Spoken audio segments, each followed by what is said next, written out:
At night, a small ship is docked, with a few men standing and talking with their boss. There are many barrels filled with dead bodies, each barrel containing a single dead person. It's said that the deaths are evaluated like this, with some entering coffins and others into urns. The mafia boss is inquiring about the number of dead bodies. One of his men replies that it's 33 in total. The boss orders them to finish this work before sunrise. Someone is thinking about who evaluated his life. The boss smokes his cigarette while his men add chemicals to the barrels to dispose of the bodies. The mafia boss remains relaxed, tossing his cigarette into the sea. Again, a person is thinking about his past life and what kind of life he had led. One of the dead bodies in the barrels seems to be alive, wondering if they will enter this place. Meanwhile, a security officer informs his team members about a woman named Snow White. The officer points at her picture and tells them she is their target. One of his team members asks why she is called Snow White, since she isn't Caucasian and just looks like a typical Asian woman. Also, she seems too weak to be a target. The team leader, Kim Soo-hyuk, explains that they can't judge her based on race or gender because she is really a dangerous woman. Her name is Anna Nanayama, also known as Snow White, and she is the leader of the Yakuza. The reason she is called Snow White is that she is the main supplier of drugs like pure cocaine, which is why she got that name. She is scheduled to hold a drug party at a hotel with minimal security after meeting with domestic and international factions. To prevent the spread of illegal drugs domestically, this opportunity must be used to eliminate her. She is also known for drugging and abusing innocent girls. The officer informs his team that since it will be disguised as an organization conflict, firearms are not permitted. The officer laughs, saying this mission is a bit rough, which is why they've assigned him as their top agent. His name is Soo-hyuk, the team leader. One of the team members taunts him by saying that he only trusts him as their team leader. Soo-hyuk confidently replies that they should leave this mission to him. Right now, our protagonist enters the hotel, where many Yakuza members are standing. These Yakuza wonder what he is doing there and how he managed to get in. He connects with his team members, informing them that Alpha is entering. Suddenly, he pulls out his large knife and starts running toward the Yakuza members. The Yakuza also pull out their knives and attack our hero, engaging in a knife combat. Soo-hyuk cuts the throat of one Yakuza and then attacks the remaining Yakuza, killing them one by one. Soo-hyuk remembers when his officer informed him that approximately 10 non-combatants need to be eliminated, and there are estimated to be over 20 combatants. When asked how many agents he needed for the entry, he replies that he only needs 3 agents, including himself. His officer is confused, wondering why he is going in with only 3 agents. Soo-hyuk explains that there are 3 exits, so it can't be helped. It's an extermination operation after all, and it doesn't really matter how many Yakuza there are. Our protagonist holds a knife, stained with blood, in his hand, saying that no one can defeat his brothers. One of his brothers informs him that it's too easy because he has already killed many Yakuza on his side of the entrance. The hero introduces himself as an NIS black agent, one of the elite survivors from Hell. Soo-hyuk warns his brother to focus on the mission, which his brother replies to positively. Soo-hyuk and his 2 members approach the main target. He informs his team that everyone else will be under the influence of drugs and that there is only one exit here. Soo-hyuk orders his team to block the exit and kill them all. As he opens the door, he witnesses Snow White abusing a girl. All 3 of them are shocked to see this. As they enter the room, they are stunned to find that everyone is already dead. There are dead bodies lying all over the room. Soo-hyuk orders his men to find the target but first close the entrance and lock the door. Suddenly, someone knocks on the door. Wondering who it is, they are shocked to hear that it's Snow White. She informs them that the entrance is closed and the door is locked. Snow White is holding the head of the poor girl in her hand, wondering if she should kill them all. Soo-hyuk's dead body in the barrel is thinking about what his brothers had escaped with. These were the ones who thought they were the strongest, but are now facing death. But now they are facing Snow White. Snow White smiles at them and suddenly points at one of his brothers, throwing something very small at him. As he wonders what it is, the small object goes straight through his forehead, killing him on the spot. Along with that, she also throws the head of the dead girl. This attack is so fast that no one is able to move their feet. It went through his head like a bullet, and in the blink of an eye, he is lying dead on the floor. Soo-hyuk's second brother gets very angry and attacks Snow White, but Soo-hyuk warns him to stop because their opponent is not ordinary. Snow White throws the same small thing at him, and all Soo-hyuk can see is a hole in his second brother's head as he falls dead to the floor. Snow White laughs at them, saying no matter how many bugs gather, they are still just bugs to her. She challenges our hero, asking what he thinks he can do. First, he gets very angry, pulls his knife at her, and decides to attack her. But then he realizes he needs to think calmly because that entity is beyond his capabilities. He thinks that he can't go back like this now. She throws the same tiny thing at him again, which he avoids, surprised to see that it's actually a tooth she is throwing at him. He notices she's holding many teeth in her hand. She keeps throwing these teeth at him, but our hero keeps dodging them with his speed. When he gets close to her, before he can do any harm, she grabs him by his face and throws him far away from her. Suyuk thinks it's impossible for a woman to possess such powers and wonders what kind of power that is. Suddenly, she jumps in the air while holding his knife and lands right on top of his knees, causing extreme pain. While sitting on top of him, she tells him she really likes him. He excites her even more. She puts the knife through his hand, leaving him very helpless. Snow White tells him that his helplessness makes it even more fun for her. She rotates the knife, which is still in his hand. Our hero screams in pain, wondering what kind of fun she is talking about. She points toward the dead bodies and tells him that this scene and taking lives just for fun is her idea of amusement. Suyuk wonders if that's what she calls fun. He screams in pain, but suddenly he bites her neck with all his strength and rips a small chunk of flesh from it. After that, he takes a sharp piece of broken glass and drives it into her neck, causing a lot of blood to pour out. Our hero is happy that he finally killed her, and she lies motionless on top of him. He thinks his revenge is successful and that he has survived alone. He talks to his brothers, apologizing but saying he will soon join them. But to his surprise, she regains consciousness. Suyuk wonders how the hell that's possible and screams loudly. Snow White tells him that even though he's human, biting her neck was impressive. Scared, Suyuk wonders what the hell she is as he panics. She informs him not to try to understand, as it's pointless for him. She tells him he is the first one she has met like this, and that she hoped he would manage to do this. She pushes the knife deeper into his hand, causing him great pain, and our protagonist passes out from the extreme agony. Snow White is still sitting on top of him, calling him pathetic. Now, all the remaining members of the Yakuza enter the room and inquire about her safety. She looks at them and kills the first one by throwing the same tooth at his head. The other members stand, scared and silent. She orders the remaining Yakuza to clear the bodies, and they will return to Japan. Right now, Suyuk is standing in his barrel, completely naked and covered with chemicals, looking at the sky. He thinks that they said death forms evaluate life. One Yakuza member looks at him and tells his partner, wondering why this is happening. The other one wonders what's going on, but their boss laughs and tells them to look at this guy, not to worry, because he is sure he's dead. One of them wonders if this is rigor mortis or something because he's never seen anything like this before, and wonders what kind of grudge would make someone do this. Our protagonist wonders what will happen if he refuses to die. Their boss puts his burning cigarette on his neck and orders his men to hurry and bury him so he can rest in peace. Suyuk wonders what kind of evaluation he will receive. Suddenly, the wound on his neck, where the cigarette burned him, completely heals, which surprises the boss. They wonder about it, and Suyuk continues to think about the evaluation of his death. The Yakuza boss wonders if he survived, but Suyuk thinks he will receive his evaluation after he avenges that jerk. He remembers the time when he and his two brothers were in a hotel room, informing each other about their availability. First, Alpha informs that he is clear, and then Charlie. Suyun is ordering that all field team members approach the main target and that they will all be under the influence of drugs. He is also informing them that there is only one exit, and they should block it and kill them all. He stands alone in the hall, wondering where everyone has gone. Suddenly, someone grabs his mouth from behind. It's a giant, monstrous Snow White figure with countless hands, and all her hands are grabbing him from behind. She informs him that he has succeeded. The protagonist tries to escape her grip, and she tells him that he is welcome. She laughs and says that he is the Daywalker. Suddenly, Suyuk opens his eyes in the barrel, the sun shining on his face, and the ship sailing in the sea. He wonders about the pain in his head. He is completely naked, his body covered in blood, and he wonders what he was doing. To his surprise, when he looks around, he finds many dead bodies of Yakuza members. He thinks about what the hell this is and who did it. Suddenly, a young man calls him by his name and introduces himself as being from headquarters. He informs him to come with them. At this moment, they are traveling in a car, and he inquires from them about what happened on the ship. The officer informs him that they are investigating that as well. The officer also wonders, having heard that he completed the mission, and asks if he is not tired. He answers that he is fine, and the officer informs him that the travel time is not short, so at least get some sleep during the journey. As he says that, Suyuk notices that he is wearing a gas mask. Suddenly, they release toxic gas from the car's air conditioning.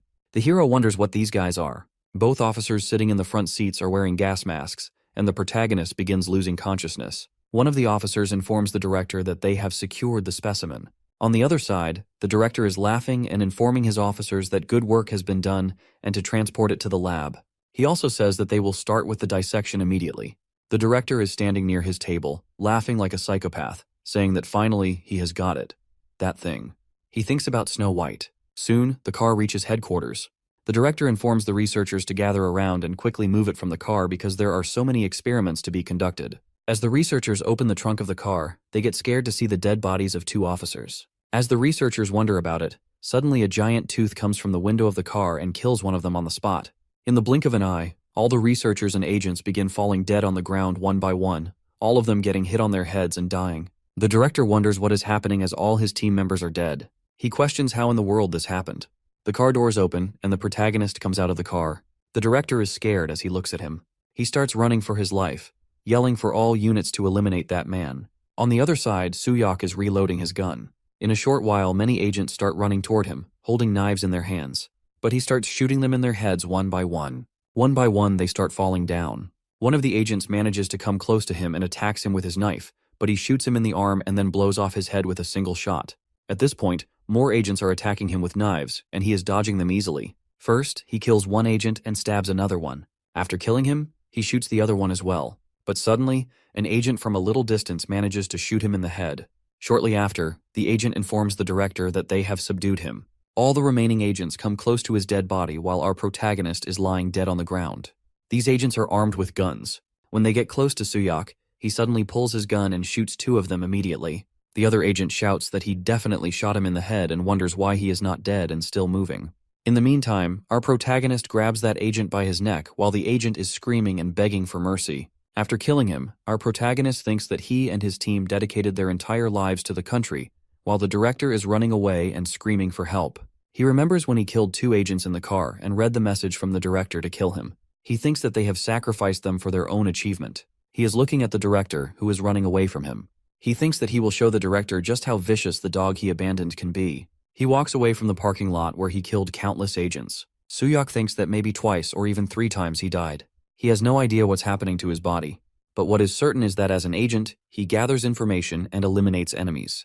The director begs him to calm down, saying he'll explain everything, that there were circumstances, and that he'll help with Suyok's next promotion. He begs him to put the gun down. While saying all this, our protagonist shoots him in the leg. The director continues begging, asking Suyok to wait just a moment and listen to him. Our hero replies, telling him to shut up and answer the question. At this point, Suyok wants to know what the director did to him. The director explains that it seems there's been some misunderstanding, but Suyok should listen to what he wants to say. Suddenly, our hero shoots him in the other leg. He orders the director to cut the useless talk. The director explains that even if he dies, he comes back to life and his wounds heal quickly, and some of Snow White's subordinates were the same. Those guys reached the top of Japan despite being a new force, probably thanks to that technology. The director says they wanted to obtain that technology as well. Suyok wonders why the director sent those agents. The director explains that, instead of getting any information, they all ended up dead, so the plan was revised. Not with those mediocre agents. They decided to send a reliable one, which is why Suyok was chosen. The director continues, saying that just as Snow White entered Korea, she brought that technology. From this point forward, even with dangerous missions, Suyok won't have to worry about injuries. He has worked hard as team leader, and the director calls him a hero. But our hero shoots him in the arm. The director yells that he's told everything, so why is he shooting him? Suyok wonders about the director calling him a hero when he was planning to use him as a test subject. Did he even know about that jerk? If there were continuous casualties, he should have gathered more information. They all died because of the director's greed. Suyok is sure his colleagues could have been saved. The director explains that let's say he has some strange abilities, and those Yakuza assholes are just people too. He says he wouldn't lose to people. He wonders if it's not Suyok's job. They only died because they were on a mission with a death wish. The director says they even gave them medals when they died. So why is Suyok causing a fuss? He calls Suyok a bastard in anger. But Suyok also gets angry and hits his head with his gun, telling him it's enough and to not say another word. He pulls out his knife and tells the director to feel the pain the agents experienced. He says the night is awfully long while moving closer to the director. The director begs, almost crying, telling him to wait. Suddenly, 4 cars arrive at the location, and they order Suyok to drop his weapon and surrender immediately. The director yells at his agents, asking why it took them all that time to come after calling them. 14 Special Forces commandos come out of their vehicles and take their positions against Suyok. Our hero thinks this is dangerous and he needs to find cover quickly, so he starts running. The commandos open fire, hitting him several times, and he falls to the ground. The leader of the commandos orders them to cease fire. The director mocks Suyok, saying that looking all high and mighty serves him right. He says he just needs to be tied up for life and give them his blood gladly. The director wonders if Suyok can't resurrect and heal wounds too, then he should just keep pounding away. Whether it's him or the Yakuza, they'll overpower with firepower. The director mockingly laughs at him, saying that Suyok has worked hard. Suddenly the director hears a woman's voice. She's looking down from the roof at them, wondering if that's Suyok. He recognizes her as squad leader Ayaka. She informs him that this is the Yakuza he just mentioned. The director shouts to kill that jerk too. She jumps behind the commandos, and they wonder when that happened. As they turn, she starts cutting them down one by one. She cuts down half of them and jumps back to the roof. The leader of the commandos orders his team to fire at once. She's so fast that she cuts their bullets with her sword, which surprises them. With lightning speed, she starts cutting down the remaining team members, and in the blink of an eye, she kills most of them. From a distance, a sniper takes a shot at her. She sees the bullet coming, and she cuts the bullet in half. The last two commandos discuss with each other, wondering what kind of monster she is, since she not only blocked the bullets, but also cut them down. Suddenly, with incredible speed, she jumps at them, killing one, and then cutting down the second one. At this point, she walks toward the director with a sword in each hand. She walks toward him under the moonlight, both swords shining. The director calls her a monster over and over again. But in the blink of an eye, she cuts his head in two. She stands in front of our protagonist, and he's just waking up. She wonders if he is Suyuk. She informs him that Lady Anna asked for him to be brought to her. Our hero, still angry, tells her to piss off and calls her a whore. At this point, the female Yakuza informs him that it wasn't to bring him in, but to bring him to her, saying it in a threatening voice. She suddenly attacks our hero, which he stops with his knife. She tells him that he is very impressive. Suyun wonders if he has lost too much blood, and the longer this drags on, the worse it gets. At this moment, she is attacking him again, and he wonders if this is the only way. She strikes him once more with her two swords, informing him that he held out for a long time, but this is the end for him, as she continues her relentless attack. Finally, she penetrates his chest with her sword. After looking at the sword lodged in him, he grabs her hand, pulls the sword out of his chest, and attacks her with his knife. This time, both fall away from each other, but he manages to cut her head off. Our protagonist thinks that this time, he definitely cut Snow White's head off. He manages to cut her head off, but at the same time, she manages to cut his arm off. Still, he says that he won. He feels his mind fading, and he's dying again. Suddenly, the headless body of the attacker stands up again, and she says that he is impressive. Our hero is speechless and scared upon seeing this. He quietly stares at her headless body as she simply puts her head back on her neck, and very strangely, her neck repairs itself. Then she tells him that Lady Anna would find this desirable. Suyuk worries because his body is not moving. She stands on his chest and places her sword on his chest, informing him that he has done well. When he wakes up, he will be in front of Lady Anna. He is scared and just stares at her. She simply puts her sword in his chest and stands there, saying that he should be more docile by this point because his blood supply has been cut off, and he is still conscious. He should return before it's too late. She places her hand on him, and very strangely, he manages to stand up. She tells him that struggling is pointless, but Suyuk tries to punch her. At this moment, she cuts her remaining hand off and calls him foolish, informing him that at this rate, all his limbs will be cut off. She is surprised to see that his one arm grows back, and he punches her with it. Shortly after, his second arm grows back, and this time his arms are very strong and muscular. With a single attack, he rips off her skin from her arm. She thinks that it's regenerating again at super speed. He attacks her with incredible speed. This time, he bites her arms, and his bite is so strong that she has to cut her arms off to free herself from him. She grows her arms back with some magic, but he is still holding her arm in his teeth like an animal. Then, she thinks that at this rate, she will lose everything. She jumps into the air and attacks him, but she is surprised to see that his teeth are sharp and very large, and he howls like a wolf. His body is so big and strong that his shirt rips apart from him. She wonders what on earth that is. Suddenly, a bullet hits him in the head. As she tries to grasp what is happening, a few men appear, holding guns in their hands. Among them, a woman steps forward and remarks that Father in heaven, they are sending these two up. The woman who is fighting with our protagonist is scared to see that woman, and men are calling them bastards. The beautiful woman who just arrived with her soldiers is ordering them to shoot both of them. They start shooting at their legs because she ordered them to aim for their legs. Both fall to the ground as their legs are wounded. At that moment, she orders her soldiers to stop, and she points at our protagonist, commanding them to burn him. The soldiers shoot arrows at him, which are connected with wires. These arrows penetrate his chest and arms, and they start giving him electric shocks. The female attacker observes that the sun is rising, and with the rays of the sun, her skin starts burning. The female leader of the armed men wonders if it's painful for her, and informs her that the hellfire will be twice as hot. The one-armed female says that she's making such a fuss over it and calls them mere humans. The female leader tells her not to look down on humans, crushes her wrist with her foot, and breaks it. The female attacker starts screaming in pain. The lady boss wonders what she is saying and calls her a half-wit, informing her that she will die by her hands today, and soon her friends will too. At that moment, she wonders about her team members and what they are doing with our protagonist. They inform her that he is still standing after being hit by that. She says no more than that, and wonders why he is unaffected under the sun. The lady killer thinks that this is her chance to get away from here, so she jumps and runs away. The lady boss wonders if he used up his remaining blood, and even so, under the sun. If she chases right away, one of her gunmen wonders why didn't this bastard die. Our hero suddenly jumps and attacks one of the gunmen, but the lady boss quickly cuts off his arm with her sword. She orders her team to retreat from here, understanding that this one seems more dangerous. She attacks him again with her sword, but he stops it with his arm. She wonders how tough this one is. His arm grows back again. He throws a punch at her but doesn't hit her. She is surprised to see it and is happy that it's a good thing she didn't finish off that guy earlier. At this point, she punches him with some magical powers that show fire coming out of her hand, and that fire goes right through his chest. He falls far away from there. She wonders how a guy like him is bound to stand out and where he has been hiding all this time, so they haven't seen him until this moment. There is smoke everywhere, but she looks at him drinking blood from the neck of the director. She is surprised to see that he's sucking blood during the battle. After drinking the blood, he becomes stronger, and he now looks at her with extreme anger. After that, he starts shouting very loudly. The lady boss tells him that he must be finished here. She's getting ready for one final attack on him as she holds her sword with both hands, and her sword starts glowing with fire. As she starts charging towards him, she notices that suddenly he falls to the ground and passes out from weakness. When he falls, he breaks the floor under him. She wonders what this is. Our protagonist hears someone calling his name, Team Leader Suyok, repeatedly. He opens his eyes and wonders about that voice. He looks at the person, and it's his commander. His commander asks if Team Leader Suyok is conscious.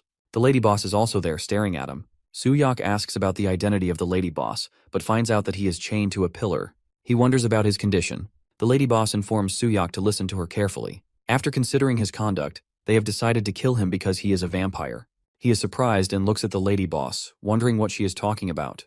Our protagonist wonders why she is calling him a vampire, and he tells her not to make him laugh, as there's no such thing. She comes close to him, holds his face in her hands, and wonders if she really has any idea. He guesses what she's doing to him. She bites her finger and draws a few drops of blood from it. After seeing the blood, he starts feeling thirsty. His teeth begin to grow, and veins start pumping. His eyes turn red as he focuses on the drop of blood. The only thing on his mind is that he wants to drink that blood.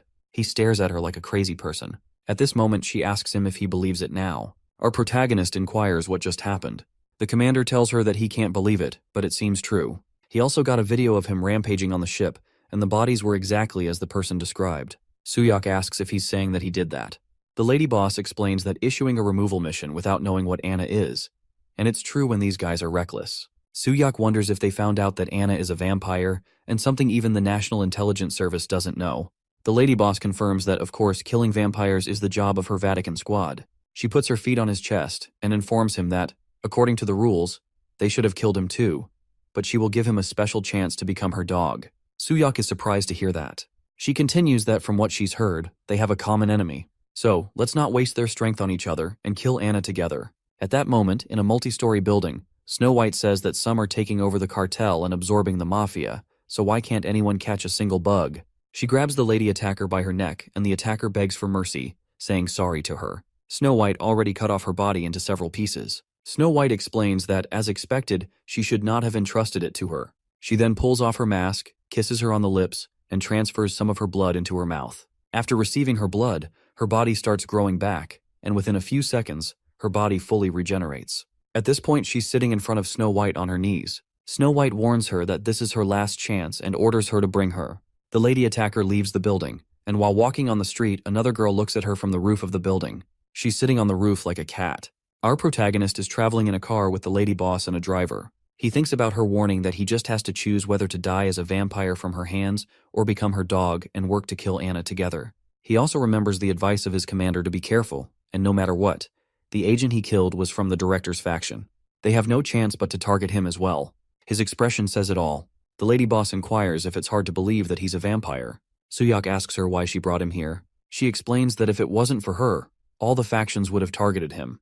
In that case, she suggests, isn't it better to take revenge together? At this point, the hero asks if she can trust him, to which she responds without hesitation that of course not at all.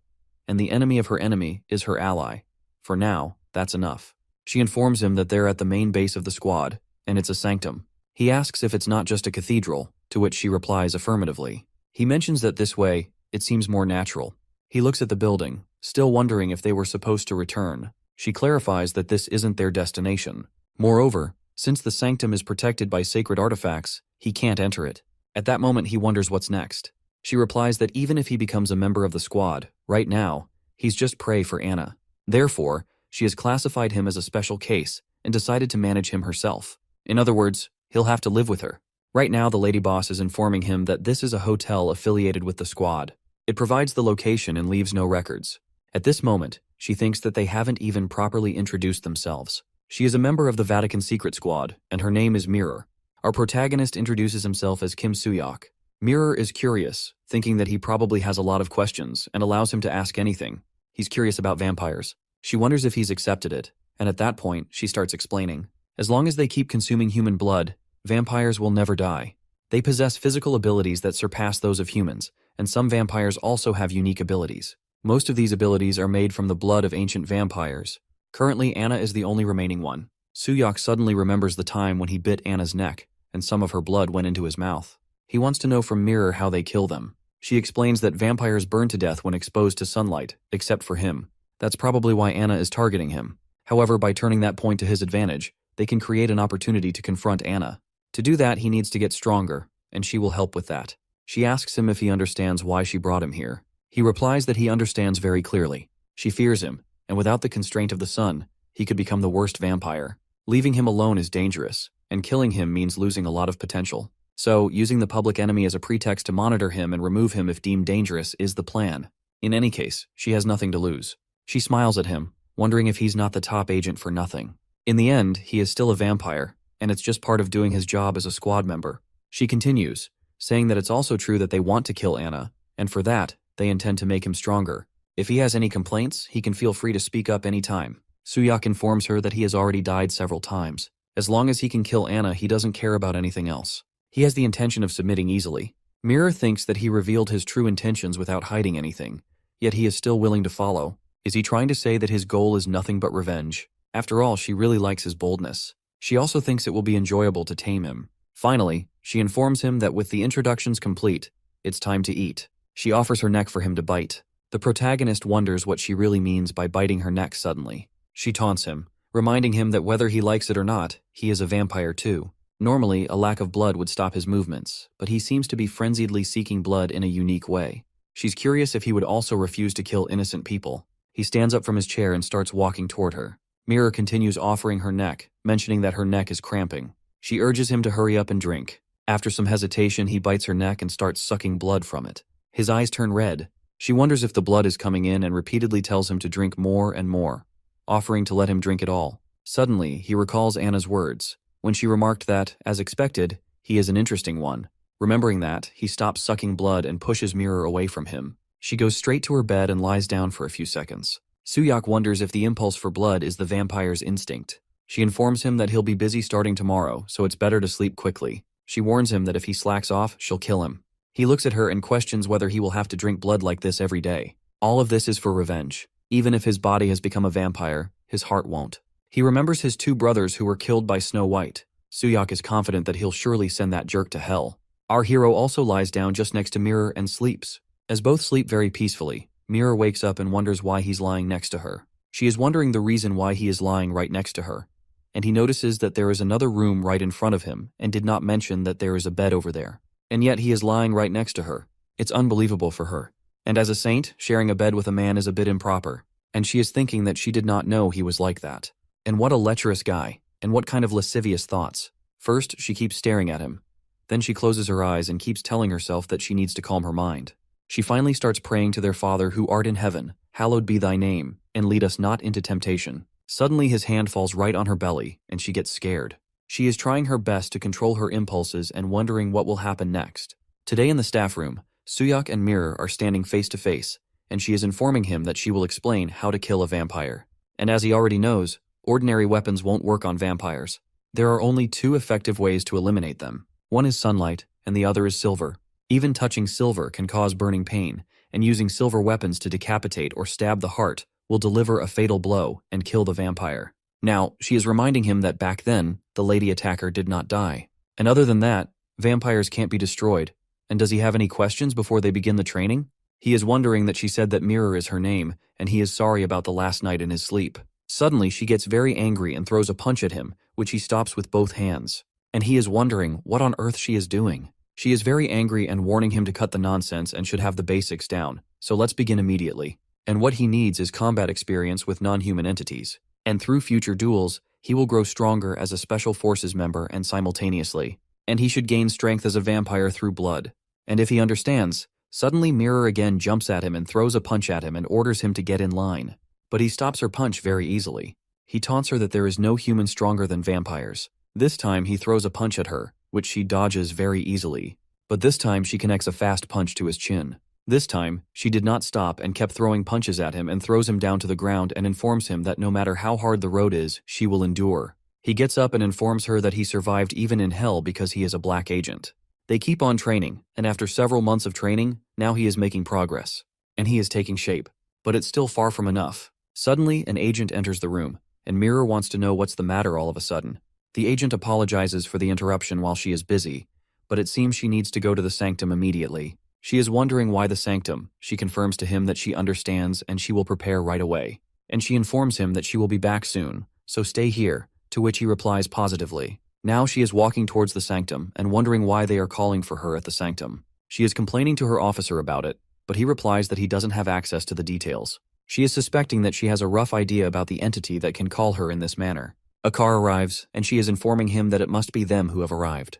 It's a black Mercedes-Benz, and they left in that car. That strange girl is still sitting on the roof of a high building like a cat and watching their car. After looking at the car for a short while, she confirms that now she got them, and her eyes are glowing like electric lights. She is calling the name of Kim Soo-hyuk. Mirror is informing her colleague that there is only one entity that can call her in that manner, and she knows it because she is Bishop Mirror. Now she is wondering, from a superior officer, what brings him to Sanctum, as it is an envoy directly from the Vatican. That person is informing her that it is an honor to meet her, and he is thanking her for her hard work. They are always grateful for her. He wants to skip the formalities and get straight to the point. He wants to know if she has brought in a vampire. She is surprised to see that they already know about it. Inside a huge hotel building, many people are sitting in the reception area. The receptionist is welcoming a person. That person wants to check in, and the receptionist is requesting his ID and inquiring how many people are in his party. He is informing him that they have quite a large group. Actually, they have 200 people. As the receptionist wonders about that number of people, suddenly, he takes out his knife and kills him. Now people present in the reception area start panicking and running away from there. The security in charge is ordering his team members that he will take care of it, and those 2 guards should handle the evacuation of civilians and report to the control room. Someone is informing the team leader to wish him good luck handling this alone. He is surprised to hear that voice and turns back to see the person. He notices that 2 black cars are coming straight toward the hotel gate, and these cars break the glass door and enter the hotel reception. From these cars, many Yakuza members are coming out, holding large knives in their hands. Now only 3 agents are facing these countless Yakuza. The agents are calling these Yakuza bastards, asking how dare they come here. The leader stabs one Yakuza in his chest and puts a large cut on it, but to his surprise, the cut heals itself very quickly. The Yakuza kills him with a single swing of his knife.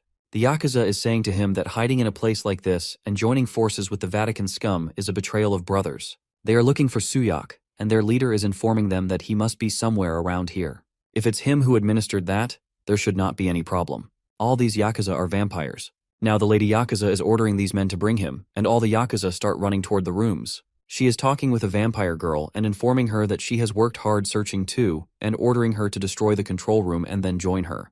The vampire girl is wondering when, after this is over, they are going to eat until they are stuffed. That vampire girl is the squad leader, sir, of the Nanayama Yakuza, and her name is Koko. When she gets the confirmation, she becomes very happy. Now she is moving toward the control room. It's very surprising that Koko is walking like a cat on her arms and legs. The Lady Yakuza leader is in the elevator and thinking about Mirror, that she left her post as well, and the only ones left here are the small fry. Just in case, the Lady Yakuza brought along subordinates who have used that, and there is no way they can fail. But when she reaches the 18th floor, she gets shocked to see that all her men are killed. She is wondering how these men are already defeated. She is curious if there is any high-level bishop there. If not, as she is thinking about it, she suddenly hears someone say to her that it's been a while. As she turns back to see that person, she gets surprised to see Soo-hyuk, who is asking her if she was looking for him. In the meantime, that man in the church is asking Mirror what she has brought in a vampire in the Vatican squad. He is also informing Mirror that he doesn't doubt her judgment, and he will hear the details at the next bishop's meeting, but he hopes that she understands what she is doing. She replies positively. She is explaining that after closely monitoring for the past 3 months, there were no factors that posed a threat, and he has diligently undergone the Vatican's training. She also includes that whether he will lead them to ruin or salvation, she doesn't know either, but she has seen it. In the hotel building, Suyak is informing the Lady Yakuza that it's a relief for him because he has been looking for her too. He is saying that a vampire with red eyes, standing in the radiant light. He wants to settle this today. The Lady Yakuza is angry and says that it's insane. She draws her sword at him and attacks, but to her surprise, he is too strong for her as he stops her attack like it's nothing. She's curious to know what he's been doing all this time to become this strong. Suyak warns her that he will return her words exactly as she said them, and she's helped out for a long time. He grabs her by the neck, throws her to the ground, and sits on top of her, informing her that this is the end for her at this point. She's scared to death while he stops his knife right in front of her eye. She's curious to know why the attack stopped. Her body is shivering and not moving. She wonders what's happening to her. And suddenly, a woman with 2 very large snakes enters the room, wondering if he is Suyak. Actually, she is Squad Leader 5 of the Nazayama Yakuza, and her name is Katarina. He's curious to know if it's that woman's ability. The Lady Yakuza tells Katarina to hurry up and subdue him, but Katarina isn't in any hurry. She tells her to calm down and says there's no need to tell her what to do, as one of her snakes moves towards our hero. She's planning to do that anyway. One of her snakes wraps its body around the Lady Yakuza, and she is very scared. Our hero wonders if she's here to help the Lady Yakuza. The Lady Yakuza wonders what Katarina is doing, and Katarina informs her that it's because she wanted to do it. Katarina calls him an unbreakable toy. At this point, Katarina thinks about all the young men she's killed. No matter how handsome a human is, in the end, they either die or become ugly. So she always wanted a male vampire, and she didn't expect to see one this soon. Katarina orders Suyak to come toward her, and he realizes that his body is moving on its own. He wonders if it's a controlling ability. She makes him grab her breast and orders him to be a slave, moving according to her will forever. The Lady Yakuza calls Katarina a whore, warning her that Lady Anna will not allow such a thing. Katarina informs her that she already did, and if they secure Suyak, it won't matter. She also informs her that Lady Anna ordered to eliminate her and her useless friend. The Lady Yakuza is very sad to hear that because she and Lady Anna are lovers. Right this moment, both the Lady Yakuza and Suyak are in Katarina's snake grip. Katarina wonders if she's faint and how something so simple dragged on for months. She held out for a long time with her useless talent and worked very hard. She says her final goodbye to the Lady Yakuza as her snake is about to eat her alive. Suddenly, Koko enters the room and informs the Lady Yakuza that she has done everything. After seeing Ayaka in that condition, Koko gets very sad and asks what's wrong. Katarina points at Suyak, saying that this bastard did that. The innocent Koko gets very angry at him and starts shouting at him. Our hero thinks that the enemies have increased, and just dealing with this woman is overwhelming. Katarina informs him that he doesn't have to worry because they've secured him and can return to Lady Anna. The innocent-minded Koko is still wondering if this guy did this to Ayaka. Katarina informs her that yes, he did it. Koko gets angry at him but can smell Katarina's poison on Ayaka. At this point, Katarina is a little surprised. In a jail cell, a very young girl is saying that she is very scared and wants to go home. She is calling for her mommy. Another child is lying down on the ground and looks unconscious. A very young Koko is introducing herself to that child and wants to know her name. It's Ayaka, who is remembering when she met Koko for the first time. At this moment, Ayaka wants to know from Suyak if he is awake and wondering if she can still move. He is not surprised that she still can't move. She is wondering if ultra-speed recovery is really that different. She wants to know about Koko. He informs her that the situation is not good. She is scared to know that Koko attacks at Katarina's snakes and fights well with them, but the compatibility is poor because of the snakes and poison. They can't even get close to that whore, and the speed is slowing down due to exhaustion. Ayaka informs him that if this continues, she will die, and they have to save her. He tells her that with her body, she would just be a burden. Ayaka gets angry and calls him an asshole. At this point, he wants her to share some information with him about that snake whore. He suggests that if it's her and her friend with him, they can win. Ayaka is curious if he wants to team up with them, and wasn't he trying to kill her just before? But she also understands that right now it's the best option for them. But she informs him that he shouldn't be ridiculous. How can she trust him? Suyak wonders what she wants to do next. He pulls his knife on her, and Ayaka becomes very scared.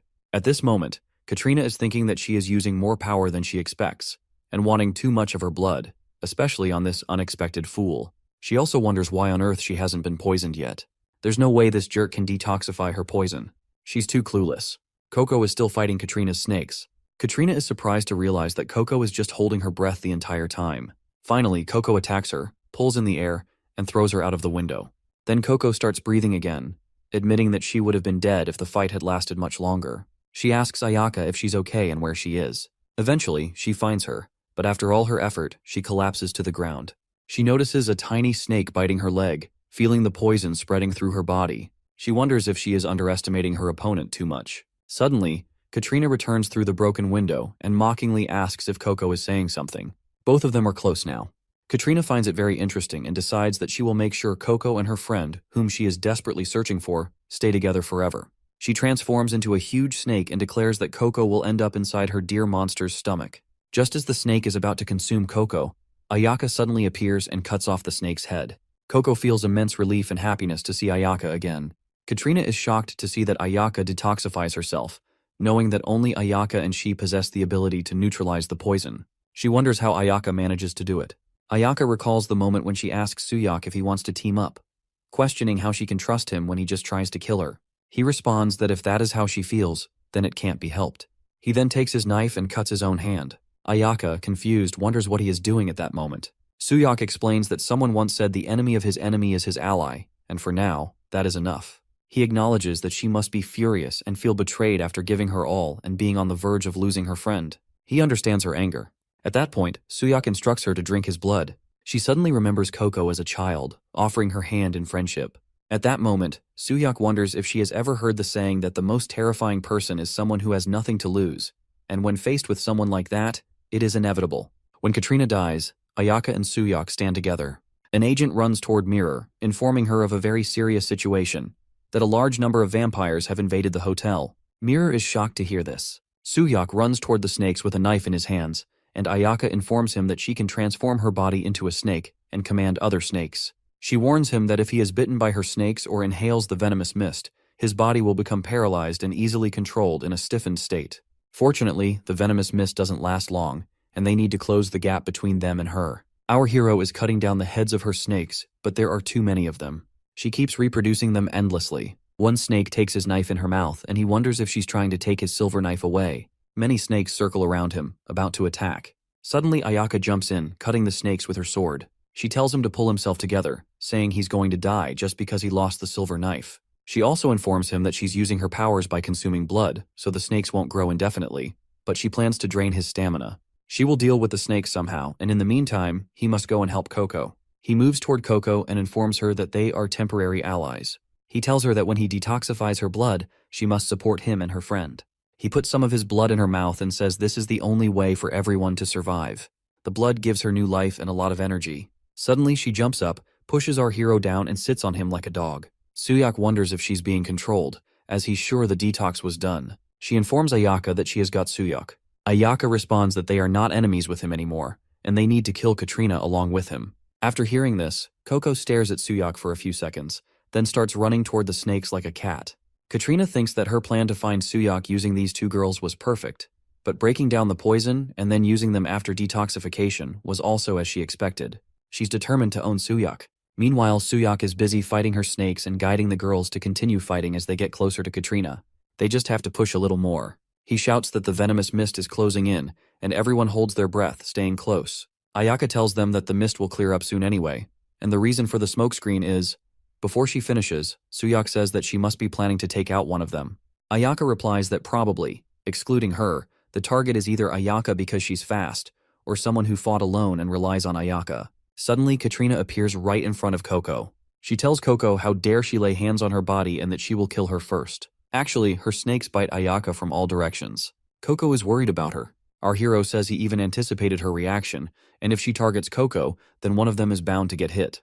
He tells her to come quickly, and he'll share his blood with her before that whore comes, but she informs him that there's no need for that. He insists that time is of the essence and she better hurry. Our hero and Koko witness the snakes biting Ayaka all over her body. Suddenly, she gets hit by a knife to her chest.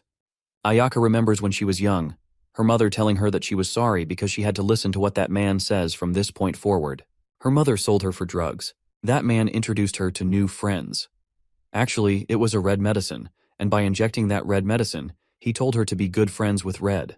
During that process, she experienced a great amount of pain. It was their daily, repeating medication experiments. Because of these medicines, everyone started getting weirder and weirder, and one by one, they all died. It was so scary. But there was a time when she thought it would be better if she were the one to freeze to death right there. And when she was crying, she met Koko in the jail. She remembered how fascinating Koko was because she was the one who could smile in such a hell, and Ayaka laughed along with her. Every day felt like hell, but they could endure by relying on each other. Even the little happiness was short-lived. One day, The doctor orders his staff to isolate the subjects according to the dosage. He says that the control group should go to the left and the experimental group to the right, and they were separated. She remembers when they both were crying, looking at each other and calling each other's names. Ayaka is about to return her jacket, but Ayana tells her to keep wearing it, saying she will definitely come and find her. Koko becomes very happy after hearing that. A few years later, they transfer Ayaka to Koko's cell, and finally, she finds Koko again. She is so happy to find her alive. Ayaka informs Koko that she thought she would never see her again, but at that time, Koko is unable to recognize her. When Koko asks about Ayaka's identity, Ayaka tells her that she is someone who wants to be her friend. Koko is happy that she saved her. After that, she vows to protect her. Finally, they survive that hell. But they face a serious problem. One side is physically unstable, which is Ayaka, and the other side is mentally unstable, which is Koko. Both of them make a plan. They wonder what their difference is from humans and why they should be kept alive.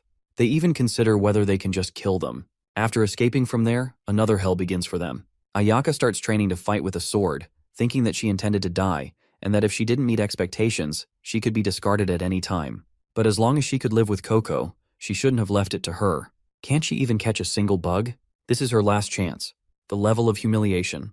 She also remembers how Sayok fed her his blood to save her life, and how Lady Anna ripped apart her body just to shame her, and how it felt to be thrown out after giving them everything she had, and the frustration of losing a close friend. When Sayok offers her his own blood to drink and offers her the chance to live together and escape, she thinks that, for the first time, someone understands her, and it was him, her enemy. To survive, she stained her hands countless times, and even though she knew what was right, she couldn't do anything. But if it's him, at this point, she wants Sayok to listen to her very well. First, she tries to say something, but suddenly, she pulls him close to her and kisses him. Her body is cracking and falling apart, and she says thanks to Sayok. At this moment, she comforts Koko and tells her not to cry. She still remembers all the good memories with Koko. Ayaka says that they will always be together. As she says these words, her body starts disappearing in very small pieces, and within a few moments, she completely disappears. Koko is crying like a child, sitting next to her remaining clothes. Koko is calling Ayaka's name repeatedly, and she is crying. Katarina is smiling and saying, "Poor Ayaka," adding that she spent her whole life supporting her friend and ended up dying because of her. Katarina is taunting her, saying that at this point, she realizes this is all a futile resistance. She orders Koko to let's go to Anna, where she will be treated kindly. Unlike those guys, of course, by her. Sayok replies that he understands, and Katarina is surprised by his answer.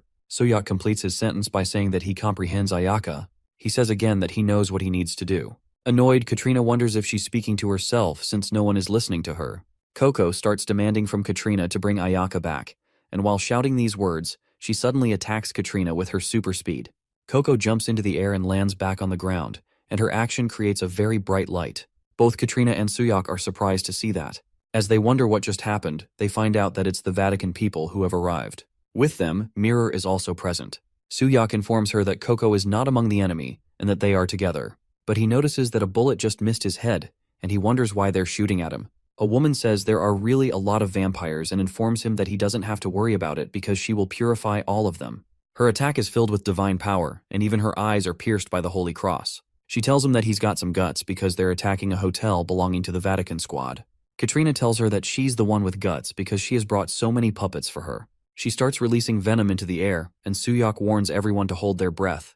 If they inhale, they will either be paralyzed or become her slave. But the lady walks towards the venom with confidence. Our hero wonders how she is going to block this. The lady builds a magical wall in front of the snake. The snake cannot enter that wall, and the lady is very happy with that. Afterward, she throws a magical ball at the snake, cutting off its head. Koko and Sayok are holding their breaths, witnessing all this, and wondering how she can handle those snakes so easily. At this point, the lady asks them what's next.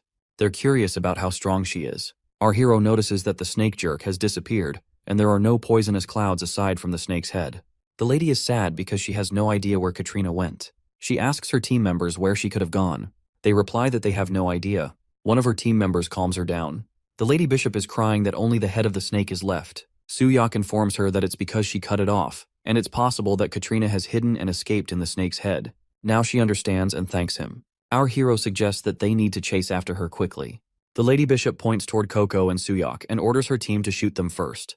Quickly, Sayok grabs Koko and starts running away from there. Her team starts shooting at them. She informs Sayok that she'll send him off without pain since he's a good vampire. Our hero quickly hides behind a wall with Koko and informs them that he is not an enemy and that he is allied with Mirror. The Lady Bishop, who is about to attack him, informs him that the Vatican does not negotiate with vampires. Besides, saying that he is allied with Sister Mirror is quite ridiculous, and she attacks them with her magical powers. Suyok understands now that this hasn't been shared within the Vatican yet, and he wonders how he can avoid friction. Suyok tries to prove it to her by referencing room number 1701. The lady wonders what that's about all of a sudden because it's the same room where she is living with Mirror. After hearing that, she naturalizes her weapon and gets very shocked to know that Mirror is living with a man. At this point, she's curious to know for how long and since when they've been living together. Suyok informs her that today, Mirror is wearing black underwear. The Lady Bishop is extremely shocked to hear that. In the meantime, a car stops in front of the hotel building, and Mirror comes out of the car. She is wondering why these two cars of her agents are there. When she realizes that they are here for the vampires, she starts running into the building. While running, she is cursing the vampires, saying that they are taking advantage of her absence. If she lets them take Suyok like this, then it's over. When she reaches inside, she inquires from Suyok if she heard a vampire came here, and what is going on at this moment. After entering the hall, she finds Suyok and Koko standing on one side, and the Lady Bishop is standing near them, completely lost. The only thing she is saying is that this is ridiculous. Mirror is curious about what she means by that. They are in room number 1701. She is informing her that the Yakuza and 3 vampire leaders barged in, and one of the leaders got killed after they split up. One ran away and the other was captured. Mirror confirms that they really dodged a bullet this time, and if Suyok had fallen into Anna's hands, it would have been a disaster. He is informing her that they figured out when she would be absent and came to this place. It means their information network is no joke, and this hotel is not safe anymore. Mirror admits that for sure, they need to move locations, and they can't be apart for even a moment. At this point, Mirror and our hero are looking into each other's eyes, and that eye contact makes Mirror shy and she smiles. Suyok says that the guy who almost died, facing one vampire for the first time and now went against 3 and is still alive. The combat training that goes beyond human strength and speed, and it's clear that he has gotten stronger through constant blood-sucking. Mirror confirms that even if he is a bit slow, if he keeps getting stronger like this, he will eventually be able to kill Anna. And anyway, from this point on, don't leave his post carelessly. Mirror is angry at him and asks if he would refuse to go if the higher-ups called for him. He is informing her that there is something she needs to know, and he has obtained some important information. She is curious to know about it. He is informing her that as a vampire, he knows the way he can become as fast and strong as Anna. She is shocked to know that. He explains to her that the 7th squad leader of Nanayama Yakuza, Ayaka, gave him this information. And she gave him this information right before her demise. Because the more blood a vampire consumes, the stronger they become. So, even if he gets stronger with the current method, it will still be impossible to fight against Anna. But if it's vampire blood, then that's a different story. Because by consuming a vampire's blood, he can steal the power they have accumulated, and if he meets certain conditions, he can also gain abilities. Mirror is curious because they cannot trust the source of the information. And what about the conditions for gaining those abilities are not clear. But Suyok is determined that it's definitely worth testing. And after actually drinking Ayaka's blood, the bullets just seemed to slow down, and he was able to use a new ability for a moment. And it is said that Anna has 7 vampires under her command. And at this point, he knows exactly what he needs to do. That he has to drink the blood of all of the vampires under Anna. Mirror understands this and wonders that he brought Koko for that reason. And Koko is also one of Anna's vampires, and it would not hurt to secure her for the time being. Koko is getting angry, and the Lady Bishop is telling her to say what she wants to say at this moment. Suyok is informing her that Koko has animosity towards Anna for killing her friend, so she might be useful on their side. Mirror is annoyed by him, and he is wondering if there is a problem with it. Mirror is informing him that there are quite a few because the Bishop's Council is about to be held. He is curious about the Bishop's Council. She is explaining that it's a meeting where the bishops of the Vatican gather, and they usually discuss the current situation regarding Anna's forces. But the topic of this meeting is Suyok, and since he was brought into the vampire hunting group, there are some folks who are not pleased. But he doesn't have to worry about it, because her position is not that bad. And as he said, she brought him here to keep an eye on him.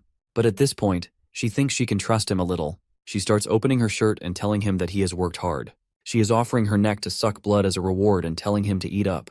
The Lady Bishop is listening to all this conversation and is shocked. She is sitting outside the room and is very angry as she cannot believe her ears. Suyok is telling her that she gives him this every day, and what did she mean by a reward?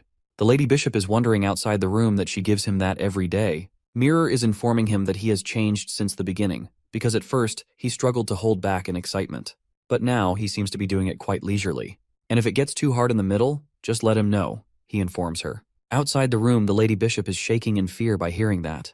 At first, he struggled to hold back in excitement, but now he seems to be doing it quite leisurely. And Suyak is saying if it gets too hard in the middle, just let him know. Mirror. The Lady Bishop is imagining that both are having intercourse right now, and she is wondering what on earth is going on, Sister Mirror. At this moment, she hears Mirror telling him that earlier he said the more the better, so should he call Lucia too. He responds that first, they should ask for her opinion. At this point, Lucia is scared to death upon hearing that and is thinking that Mirror is saying she will call her. She is wondering why her, imagining herself and Mirror both having fun with Suyak at the same time. She is shaking just by imagining that she is doing it. At this point, the door opens, and Mirror comes out and asks Lucia if she perhaps, as she is about to say something, Lucia passes out on the floor. As Mirror comes out of the room, Lucia hugs her and informs her that she will see her at the bishop meeting. While hugging Mirror, Lucia looks at Suyak with very angry eyes. After that, she gets into her car quickly and disappears. He wonders what happened to her. Mirror informs him that Lucia has also left, and the problem is Koko. Koko is happy that she doesn't act so high and mighty just because she's a bishop. She's nothing at all. Koko orders Mirror to bring her fresh blood and a place to rest immediately, and then she'll gladly take her in as her subordinate. Otherwise, suddenly Suyak punches Koko and orders her to shut her mouth. Mirror wonders if this will really help them. He explains that, as he mentioned before, he needs vampire blood. If they consider her an enemy, draining her blood before she's eliminated is all there is to it. But if they keep her as an ally, she will continually ask for blood. Considering her detection ability to find him and her combat skills, she will definitely be helpful. Mirror agrees with him, but wonders if he can really control someone like this. Koko is scared, hiding behind Suyak's legs, curious because it's expected of the Vatican to be so violent. Mirror wonders why Koko is nice to him. He explains that he has no idea. He looks at Koko as she hides behind his legs, getting angry at Mirror. He thinks that he was consumed by rage when his comrades died and he killed the director and his team members who sacrificed themselves. Actually, he killed them all. This girl, who also lost a friend, is surely burning inside as well. He calls Koko by her name, and she starts looking at him with love and trust. He informs Koko that they will kill her master, Anna, and it would be nice to have her help in that process. But she's not absolutely necessary. She can either die as a vampire or take revenge for her friend together with them. At this point, Koko has to choose one option. After thinking for a few seconds, Koko replies that she hates Anna because Anna always made things difficult for Ayaka. She hates the Vatican even more because Mirror hurt Ayaka, but she can't forgive the one who killed Ayaka. If he kills that jerk Anna, she will do anything for him. Just then, Suyak is looking at Mirror for her response, and she agrees to him. She will have him and Koko talk at the bishop meeting together. They are now her responsibility, so if he goes out of control or harms anyone, he will be dealt with immediately. Mirror instantly regrets saying that. Inside the bathroom, Koko is taking a shower and shouting that if she tricked her, that Vatican jerk, how dare she subject her to this torture. Mirror is giving her a shower and commenting on the smell, wondering how long it has been since she last washed. Koko is shouting that she smells good, but Mirror taunts her, saying she must have a bad nose. Mirror is thinking that as someone who kills vampires, washing this dog is a bit too much for her. Suyak reminds her that he already mentioned needing vampire blood and tells her to think positively because all of this is unavoidable for the greater good. Inside the room, Suyak is cleaning his silver knife when Koko bursts out, running like a cat, completely nude. She complains to him that Mirror put poison in her eyes and begs him to save her. While Mirror drags Koko back to the bathroom, she asks him if he isn't coming over right away. Koko is still crying out for his help. Mirror orders Koko to keep her eyes closed and stay still. Suyak remembers his friends teasing him. They call him Hyung and ask if he is getting promoted. He responds by telling them to stop calling him that and to address him as team leader Suyak instead. They laugh at him, and he tells them to cut it out because it's cringy. They playfully ask for a treat, specifically beefsteak, calling him the only team leader during times like this. Suddenly their commander shows up, wanting to join the treat as well. His friends inform the commander that Suyak is treating them to beef. Suyak, still annoyed, reminds them that just because he is a team leader doesn't mean they should call him Hyung.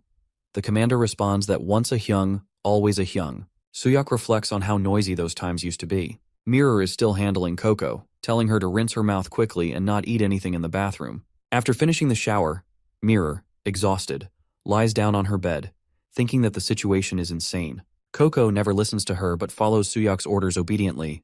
When Suyak tells her to sit down, Koko obeys like a dog. She even puts on her clothes the moment he tells her to, and after that, he dries her hair. Mirror wonders if Koko is acting this way because she beat up her friend before. She also recalls Koko saying that she can't forgive the one who killed Ayaka, and that if they kill Anna, she will do anything for them. Mirror reflects on how losing something precious and being left alone in enemy territory must have made Koko so sensitive, realizing she should try to understand her. Suddenly waking up, Mirror finds Koko drinking blood from her hand.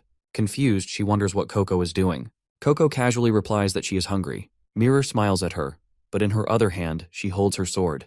Suyak is asleep when he hears Koko's voice. She accuses Mirror of finally showing her true colors and calls her a Vatican jerk, claiming she cursed her to die before running out the door. He closes his eyes again, murmuring his thanks for Mirror's hard work. While he remains in deep sleep, Koko sits right on top of him, gazing at him with love and care, and declares to herself that he belongs to her now.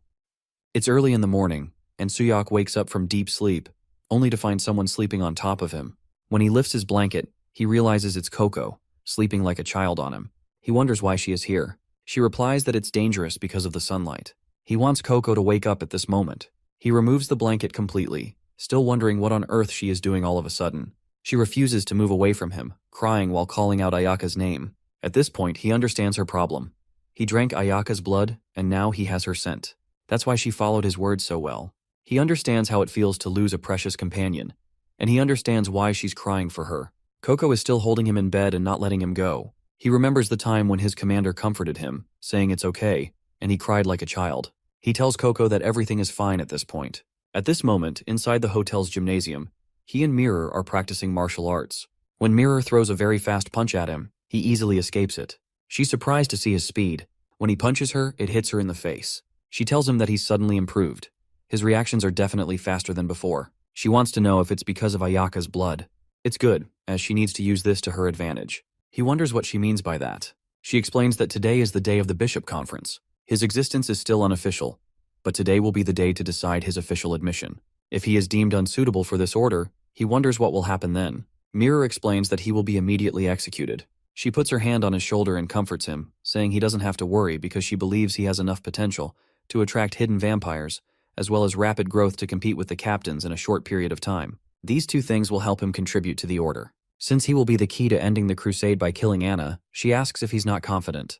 He replies that he was strong enough even as a human. Now that he has learned how to grow stronger as a vampire, killing Anna is just a matter of time. There's a lot to do, so let's finish this Bishop Conference or whatever quickly. Mirror is very happy with his confidence. They are ready to enter the conference room. Our hero is thinking about Nanayama Anna, the squad leaders, and himself, who has become a vampire. He thinks about the Vatican and how they're all demons from the same hell. Whether the Vatican will use him or he will use the Vatican, he doesn't care either way. He's determined to take revenge on the woman who destroyed his life. He has secured 2 of the 7 leaders, and now he's only 5 steps away from Anna. He thinks he needs to drain all of them to grow. This is what he's thinking. At this moment, Anna is inquiring about the fight from Katarina. Katarina explains that Ayaka's death has been confirmed and Koko is likely with the Vatican. She further explains that she means with Suyak. Katarina confirms to Anna that things went just as planned. He's growing very well. Katarina also explains that he even dismantled her poison that had transformed. He will come to them without even needing to intervene. Anna orders her to just focus on the red thing until then. At the Bishop Conference, which will be held in the cathedral soon, Mirror explains this to Suyak. He wonders why this isn't the sanctum they were in last time. She explains that this is the cathedral under the Vatican. She shows him a map and explains that it serves as a regular cathedral while also collecting information, since he cannot enter the sanctum with the sacred artifacts. It was arranged to take place here just for him. Suyak appreciates that. He confirms that he understands her efforts, but asks if they really needed to go this far. The order instructed to keep him restrained just in case. He can't help that either. She explains that there will be bishops who are hostile to him, but he's still better than Koko. From a little distance, a man watches both of them and asks if that guy is her vampire. Mirror is welcoming Bishop Dominic and telling him that it's been a while since they last met. He is also asking about her wellness. Dominic is wondering if he is Suyak, the vampire who used to be a black agent and is presently trying to join the Vatican. Dominic expresses his happiness, calling it really great news. He is sure that Suyak will be a great asset to their combat strength, and she certainly found quite the talent. Mirror explains that during a mission, he fought evenly with those squad leaders. Dominic teases him by saying that it was with the weakest of the squad leaders, of course. As for him, he wants to burn all the vampires to death, and it's too bad that he wasn't there. He starts laughing at our hero. Suyak removes Dominic's hand from his shoulder. As Dominic is leaving, he informs him that it was nice meeting him, and that he'll see him later in the meeting room. He calls his assistant Hilda to go with him. Hilda tells Mirror that it's been a long time and she'll see her in the meeting room. Before leaving, Hilda stares at our hero with innocent eyes. After looking at him, she greets him as well. Suyak wonders if Hilda is truly a bishop. She informs him that it's a special case, so it's quite different from the usual structure. He must have sensed it too, but to most members of the Vatican, he's probably a thorn in their side. There are more people like Dominic, but some may be openly hostile. Suddenly Lucia enters and hugs Mirror, and Mirror wonders how Lucia is already here. It seems like she's seeing her more frequently these days. Lucia wonders if she enjoys it as well. Mirror replies that of course she is happy to see her. Lucia glares at Suyak angrily. Lucia is curious to know if Mirror has seen Lady Cecilia. She replies that she hasn't seen her yet. Lucia tells her that she thinks Mirror should be cautious of Lady Cecilia. Mirror asks why she is saying that. Lucia responds that she despises vampires more than anyone else, and no matter how much Suyak assists the Vatican, she will definitely oppose him strongly. Mirror thanks her for the warning but assures her there is no need to worry because, despite their frequent disagreements, she is still more than qualified as a bishop. Suddenly, Suyak informs Mirror that a fire is coming straight toward him. Mirror quickly strikes the fire with her sword and throws it far away. She wonders what the hell is going on. It's Cecilia, who declares that she is simply doing her duty as a bishop. She questions Mirror, asking if a bishop who protects people from vampires is now seriously protecting a vampire. She insists there is no need for a meeting and orders Mirror to leave him behind. As Cecilia prepares to attack Suyak again, Lucia interrupts her, explaining that they brought Suyak there under the Cardinal's command. Cecilia remains undeterred, insisting that she is only doing her job and ordering Mirror to step aside quietly. Lucia tries to reason with Lady Cecilia, but the lady's attention is fixed solely on Suyak, finding him fascinating. Mirror warns her that if she refuses to step aside, she will handle her personally. Cecilia lunges forward, reminding Mirror that she already warned her. Lucia prepares to assist, but Mirror tells her to stand down, assuring her that she can handle the situation and will do it her way. Now Lady Cecilia and Mirror stand face to face, just moments away from clashing. The fight begins, with Mirror wielding her sword while Cecilia uses her magical fists. Fire and smoke fill the air, making it difficult to see their movements. Lucia anxiously wonders if Mirror is holding up against her opponent. Suddenly, a female bishop arrives and demands to know the reason for the commotion. Mirror and Cecilia continue exchanging blows with their swords, but Mirror is surprised by how easily the other woman blocks her attacks. The newly arrived bishop, observing the fight, questions Cecilia about Mirror's identity, clearly intrigued. Without warning, all three female bishops lower themselves into deep bows and, in unison, greet Her Holiness. The figure they acknowledge is none other than the Cardinal herself, and her name is Helena. Cecilia apologizes for her earlier misbehavior. Helena dismisses it, saying it's fine and that she can roughly guess the reason behind her actions. She orders everyone to enter the meeting room. Mirror acknowledges the command, replying that she understands. Cecilia, however, warns Mirror to view this not as a meeting but as an execution trial, making it clear that if there is no valid reason, that man will die by her hands today. Lucia invites Mirror to join her in the meeting room. Mirror reminds herself to stay focused, knowing that if today's meeting goes wrong, both Suyak and Koko will die here. Inside the meeting room, Helena opens the session, officially beginning the proceedings. All 6 of them are seated at the table while Suyak stands before them. Helena greets everyone, mentioning that it has been a while and expressing her hope that they have all been well. Cecilia promptly requests to speak, catching Helena's attention. Helena wonders what she intends to say. Cecilia apologizes but insists on asking why a filthy vampire is present in such a sacred place. Mirror thinks that she went straight to the point. Helena explains that she is sure everyone was surprised by the agenda, and this matter is likely the primary concern of everyone present here today. Since they have all been briefed, she would like to hear each of their opinions. Cecilia blasts out that a vampire in the Vatican is absolutely unacceptable. Dominic informs them that he cannot trust them because they are too easily controlled by anger and desire. But Bishop Hilda replies that she is not sure. Cecilia wants to know from Lucia, and she hears that she has already met him. At the same time, Dominic gives a candy to Hilda and tells her to speak boldly. Hilda thanks him, just like a child. At this point, Lucia explains to Cecilia that the first time she met him was when Anna's team leader attacked the hotel. At that time, Suyak risked his life to defend the base, and he also helped the allied members who joined them. But since they hadn't received any information about him, they continued to attack him. Even though he had the ability to retaliate, he never fought back against them. Dominic is surprised to hear that. Lucia continues that moreover, Suyak is under Bishop Mirror's control. Lucia thinks that it makes sense since the two of them are lovers, but she doesn't say it in the meeting. And that concludes her statement. Suddenly her nose starts bleeding. Lastly, Helena wants to know from Bishop Mirror. She starts by saying that she believes in Suyak.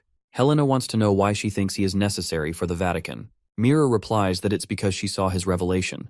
Cecilia laughs and wonders what made her defend him. She is deeply disappointed by Mirror. She explains that the revelation shows 2 things: the birth of someone like them, the chosen ones, or the warning of an impending threat.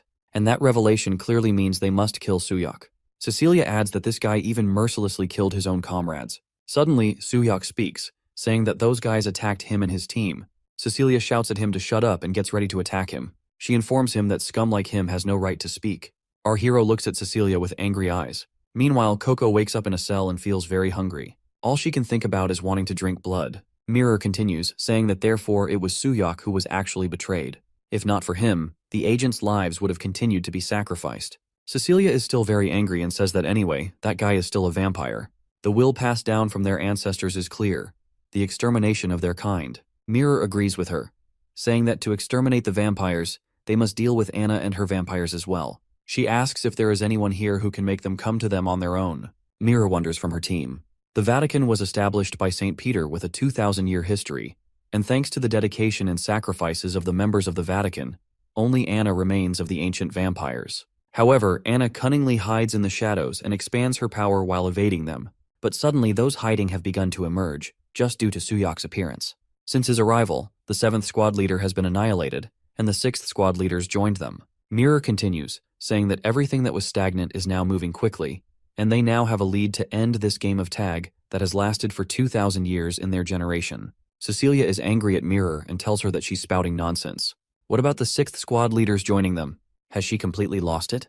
Cecilia wants the Cardinal to strip Mirror of her position and execute the 2 vampires immediately. Helena informs Mirror that it's quite a bold statement, but it is worth considering. Because of that man, Anna has shown her weakness for the first time, and perhaps this is an opportunity. She is thinking of forming an experimental unit. Cecilia is still trying to stop her. Helena continues that they cannot ignore legitimacy either. If more than half of the bishops agree, it will be implemented. Now Helena demands that those who support this decision must take responsibility for it. Mirror confirms that she understands. Cecilia punches the table and says that she can concede 100 times that Suhyok is still acceptable, but the other one was Anna's subordinate, and that woman is absolutely unacceptable. Helena wonders if she has heard that Koko has low aggression and cannot be controlled, and says they'll see for themselves and judge. Helena orders to bring in the 6th squad leader, Koko. This is a big problem. A male bishop comes in running. Helena gets angry at him and starts asking him what he is doing during the meeting. He apologizes and warns her that it's urgent. Helena is curious about what's going on. The man shouts that the vampire known as the 6th squad leader, Koko, has escaped. Everyone is shocked to hear that Koko has escaped. Cecilia taunts Mirror for Koko's escape. Mirror informs them that catching her is the priority, and soon she realizes it's still daytime. Dominic replies that if she escaped from the basement, it would be a disaster. Mirror thinks that the places she would head to are either the orphanage at the cathedral. She imagines a child waking up to use the toilet, and when he opens the door, Koko is already standing there, waiting for him. Dominic shouts for the children. Suddenly, the girl bishop informs him to wait a minute. She is in the process of concentrating on something. Suhyok observes her as her eyes begin to glow like lights, and the atmosphere around her changes. Dominic tells her to calm down, assuring her that her siblings will be fine. If she doesn't control her emotions, he finds out that it's already too late. Suddenly, electric currents start circling around them. Everyone thinks it's about to come out. Lucia tells everyone to be careful. Suhyok shouts, calling out to Mirror and warning that it's on her side. Suddenly, a sword falls from the sky and Lucia is worried about Mirror. Helena is also curious about Mirror's safety. The sword slightly cuts Mirror's arm, injuring her, and her arm begins to bleed. Mirror thanks Helena for helping her and saving her life. Lucia runs toward Mirror, inquiring about her arm. Helena orders Lucia to go to the orphanage first, and she replies positively. Helena orders Dominic to take care of Bishop Hilda because, since Bishop Dominic is usually well trusted, it should be possible. Helena informs them that the rest will head to the orphanage, and if that vampire causes any trouble, she will hold Mirror accountable accordingly. Mirror replies positively. Cecilia runs toward the director's office, saying that she knew this would happen because she is a vampire at the level of a sect leader from the Nanayama Yakuza, and her true nature won't change. If anything happens, it's all because of Mirror. Suddenly, she sees Lucia standing in front of a door. Cecilia wonders why they're in a hurry and what she's doing there. After reaching the orphanage room, Cecilia is shocked to see that all the children in the orphanage are dead, and she wonders if it's already too late. Cecilia starts shouting at the vampire, demanding to know what it has done. But as she enters the children's room, she is surprised to find Koko playing with a child, who is happily riding on her back. Another child informs Cecilia that if she wants a turn, she must get in line. Realizing that it was all her imagination, Cecilia sees that all the children are alive and happy with Koko. After witnessing this scene, Cecilia wonders if that thing is really a squad leader. Mirror comes running into the room, immediately asking Koko what she is doing with the children. Upon noticing the blood on Mirror's arm, Koko becomes overly excited and eagerly requests just a sip of it, but Mirror refuses her without hesitation. Cecilia firmly tells Mirror that she is well aware. This is clearly the vampire itself. Despite Mirror's rejection, Koko continues to plead for a sip of blood, but Mirror stops her sharply, questioning her actions. Undeterred, Cecilia remains resolute in her decision to eliminate Koko. She orders Mirror to get away from Koko, and Koko wonders what she means by that. Koko informs her that Suyok told her not to drink the blood of others. Cecilia is surprised to see that she is under control, even though she is a vampire. Mirror wonders if only her blood is allowed for her. As Cecilia is about to attack Koko, suddenly Dominic holds her hand and informs her that the children are watching and that she must withdraw her powers. Hilda rushes in, curious about the safety of the children. The children are very happy to see Hilda, calling her name. She informs the kids that she is glad they are safe and asks about their well-being. The children inform her that Koko played with them, and they had fun. Right then, Mirror warns Koko to wait a second, but Koko insists that she doesn't want to wait anymore. The children point at Koko, saying that with her red eyes, she played with them, even letting them ride on her back, and they had a lot of fun playing together. Hilda gets emotional and starts crying while looking at Koko. Hilda quickly hugs Mirror and says sorry to her. She apologizes to Mirror because she got hurt because of her. Mirror comforts her by saying that she was just worried about her siblings, and it was not intentional, so it's okay. Hilda thanks Koko as well. While Koko is still requesting just one sip of blood from Mirror, Suyok enters the room, punches her head, and warns her that it's enough. In the meeting room, Helena informs them that the results are in, and it has been confirmed that those two vampires can be controlled with the majority of the bishops agreeing. They will proceed to operate an experimental unit that includes vampires. She inquires from her team if there is any dissent. Cecilia informs that there is none. Helena confirms the decision and removes Suyok's handcuffs. But Koko is still trying to take a sip of blood from Mirror's arm. Helena continues, saying that Mirror is hereby appointed as the squad leader of the team. And finally, Helena announces that with this, the bishop meeting is concluded. Hilda informs Mirror that she will see her next time. While leaving, Lucia tells her that she has injuries, so she shouldn't push herself and should contact her if she needs help. Mirror thanks her, and Lucia says that if the vampires act up, to let her know, and she'll fly right over to take care of it. Mirror tells her that it's all right. Lucia warns her to be careful. From a little distance, Cecilia calls out Mirror's name, and both wonder what she wants at this point.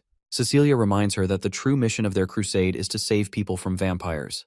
If the time comes when those scum violate that noble mission, she will annihilate them all to fulfill her duties. As she leaves, she warns Mirror to watch over them well. At present, in Vladivostok, Russia, men are drinking in a bar. A person enters and goes to the counter. He tells an old man that it's been a while, Ivan. Ivan informs him that he needs his help. The old man tells him that he only contacts him at times like this, and it's a bit disappointing. By the way, he asks if he hasn't forgotten that he's the one who gouged his eye out. This old man is Ivan, and he's the mafia boss.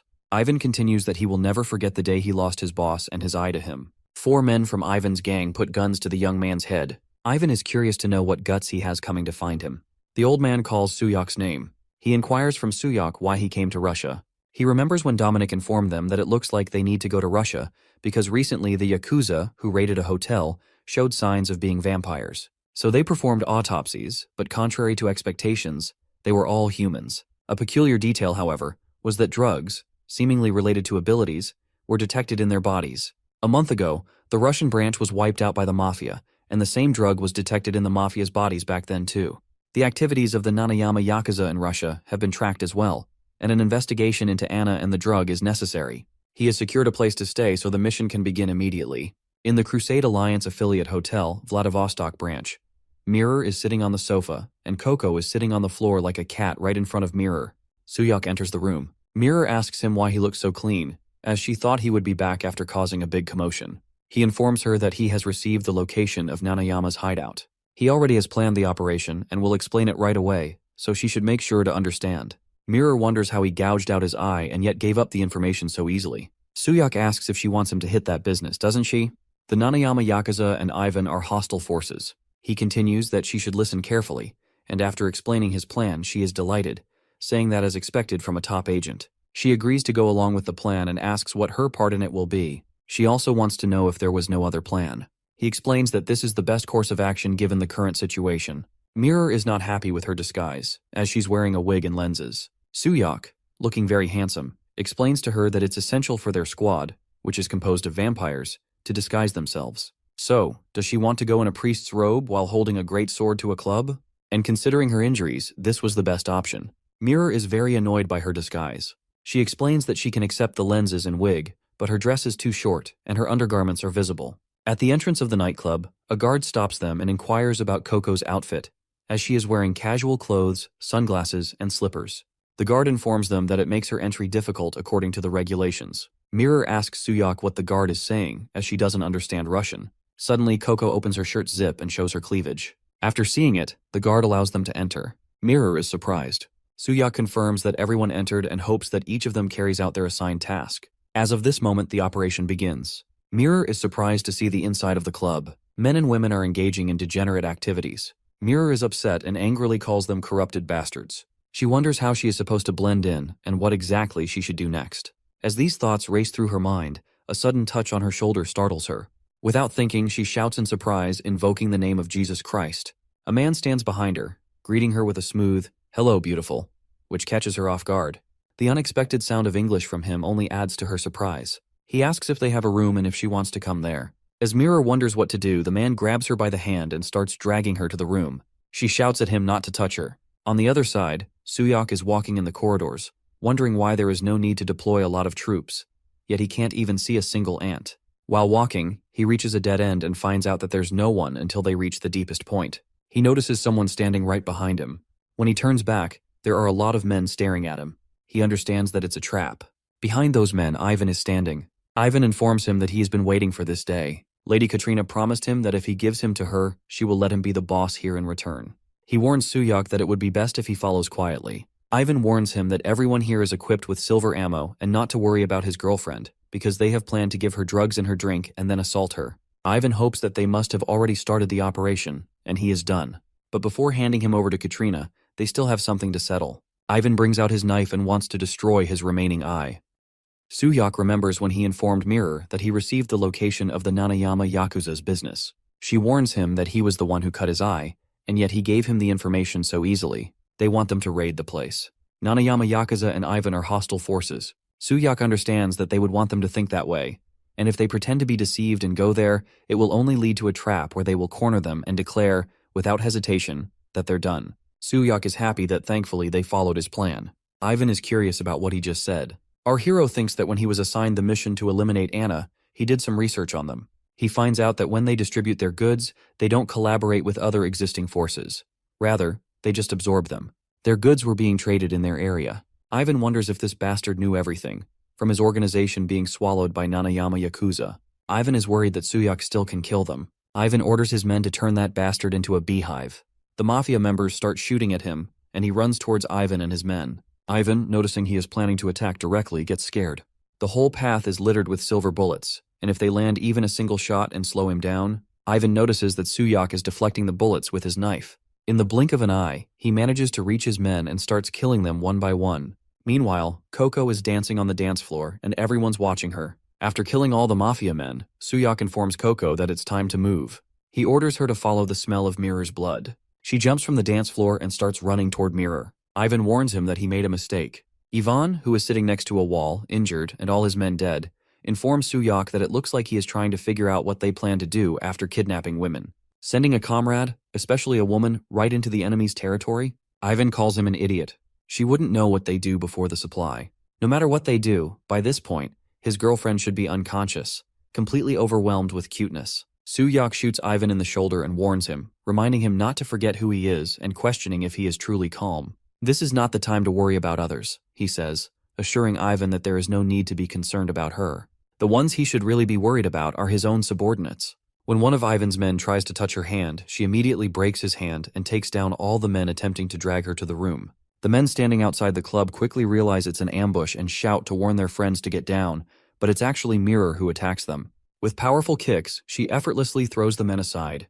There's something shiny on her heel, and she is killing them with ease. She recalls what Suyak told her during the planning, warning her that those bastards would use tricks to make her lose consciousness. Her job is to pretend to fall for it, allowing them to move her body to the real business location. At that point, Koko will track her down, and she simply needs to wait for him there. She also remembers asking how he could be so sure they would approach her. In response, he told her there was something she needed to wear, leaving her with no words to argue. After moving this much, she is already bleeding, and his warning echoes in her mind. To remember she is wounded, not to overdo it, and to wait patiently. Mirror wonders if the lack of signals is because they are underground. According to Suyak's plan, her task is to wait. Amidst the silence, she clearly hears someone say that this is the last one. They said, last. There are definitely those who were captured before her, and they might be going through something horrible right now. She says sorry to Suyok because she remembers Cecilia's words. The true mission of their core is to save people from vampires, even if there's hell down there. She has to go save the people. So, she starts walking toward the secret room downstairs, thinking that because she's a part of the Vatican, she'll help other people. She wonders why they are kidnapping so many people. Several vehicles leave the club, but only a few have arrived here. She concludes that means there must be more places where they're sending the kidnapped people. What is their purpose? Why are there operating rooms in multiple prisons? And why is no one here? Suddenly she finds a red test tube filled with blood written on it. She finds it very interesting. Katarina appears and asks how she got here. All the human women should have been placed in coffins by this point. Katarina wonders who she is as she stands just behind Mirror. Mirror is wondering how she was caught from behind without a sound, and this one is definitely the leader of the Nanayama Yakuza. She questions again who she is, to run into the leader at this moment when Mirror is unarmed and injured. She starts praying that, oh God, even if her life ends according to his will, let her fulfill her duty until her last breath. At this point, she is informing Katarina that she is a bishop of the Vatican's Special Task Force, and her name is Mirror. Katarina recognizes her and brings out her snakes, and she remembers that Mirror is the one who was hugging Suyok. Mirror is thinking that if she dies, then Suyok should take care of the rest. Mirror attacks Katarina. At the same time, Koko finds Mirror's scent and points out that it's right under their feet. Suyok understands that this is their real base. If he can just meet up with Mirror, Koko informs him that she is not sure from here on. He wonders from Koko if she can't smell her blood. She informs him that it's quite the opposite. Koko points at the door and tells him that behind that door, there is an overwhelming smell of blood. It's too much blood. And what are they up to? He finds Mirror's phone on the floor. He received her voice message, which says that sorry for going against the plan, but it seems there are hostages, so she had to move, and the task force's mission is to save people from vampires. And saving people comes before their own lives or the task force's. So she hopes he will carry out his mission without fail. As his comrade, she believes in him. He informs Koko to move quickly. Koko is worried and tells him that they need to meet up with Mirror. Suyok is wondering what's wrong with Koko. Koko points out that here is the same smell as when they met Red. He is shocked that there is a vampire. She means the leader is here. Suyok wonders from Koko how many are there. He also wants to know if that one is the leader. Koko replies to him that she doesn't know. He can see that Koko is showing sudden panic symptoms of anxiety, and these are typical signs of PTSD, post-traumatic stress disorder. He informs her that he can't delay any longer. He is thinking that he doesn't know what is down there, but Mirror is in danger. Something is off because this facility shows no signs of recent use. Koko is very scared and holding his arm, telling him that they should go back and she doesn't like it here. He is telling Koko to hang in there a bit longer, and he will get the kidnapped people and Mirror out. It will be tough, but she should try to keep detecting. Suddenly, he finds some bloodstains on the floor. He understands that this is a sign of someone being dragged, and there are no signs of resistance, which means drugged hostages. He is telling Koko if they follow this, they will find the people, and just hang on a little more. They will be out soon. Koko warns him that it's Mirror's blood. Suyok understands that it means she has been caught.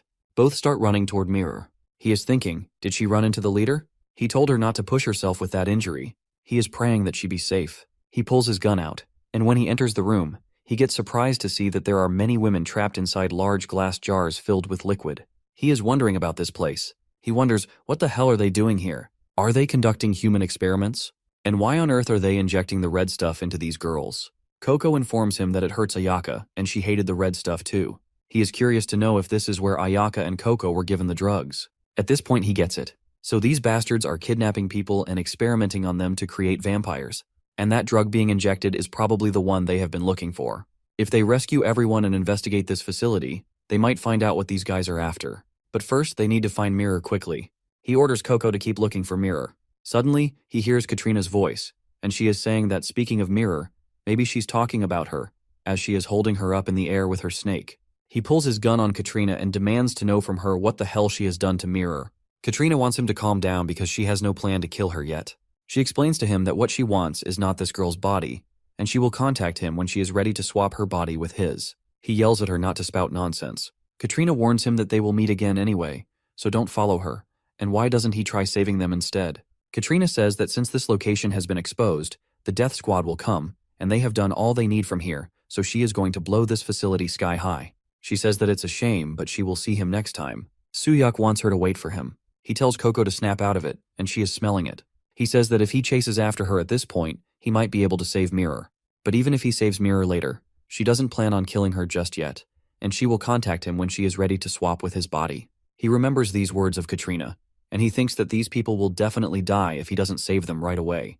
It's time for him to make a decision. He suddenly remembers Mirror's message that the Death Squad's mission is to save people from vampires, and saving people comes before her own life or the squad's, so she hopes he will definitely fulfill her mission too.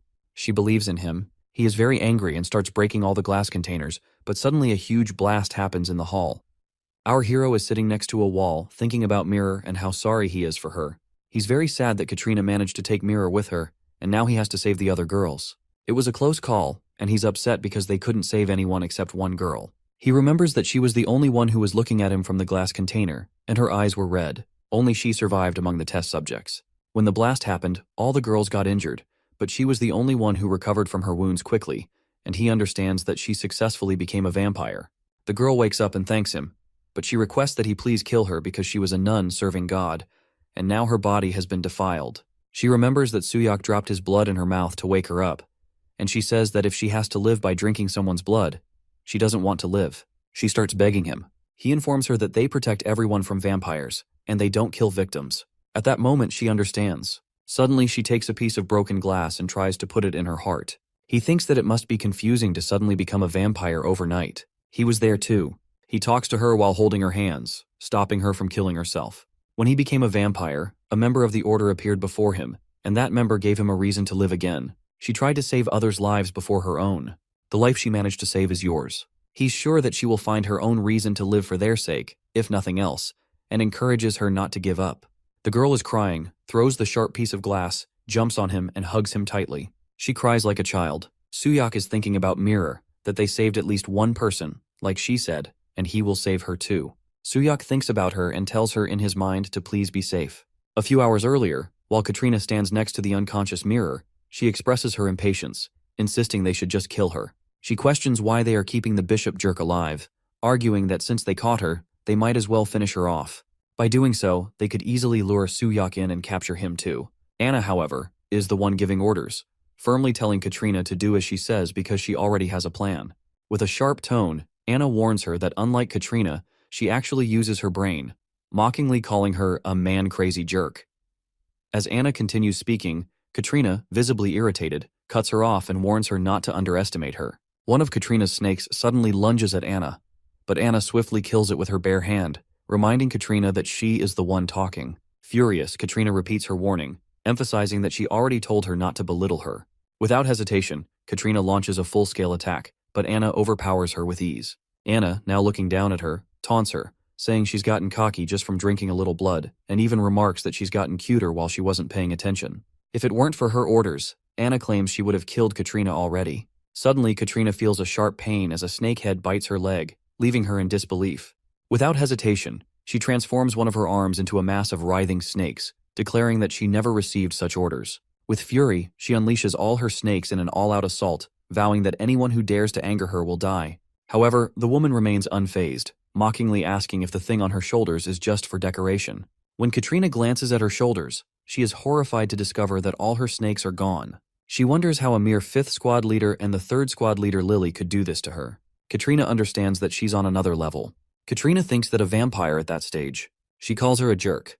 Katarina says that Suyak was promised to her, and she will put up with her until then. She starts leaving from there and is curious about what she plans to do with that girl. She informs Katarina that when it comes to pest control, she doesn't just mindlessly catch what's right in front of her. Suyak brings that girl to his room and informs her that if she wants to wipe out their entire kind, at the same time, another strong bishop enters their room. He says that he needs to raid their nest and holds a gun in his hands, pointing it at Suyak's head. This bishop is possessed by Katarina, and he is acting on her behalf. He delivers a message from Katarina to him. Suyak wonders how she did that.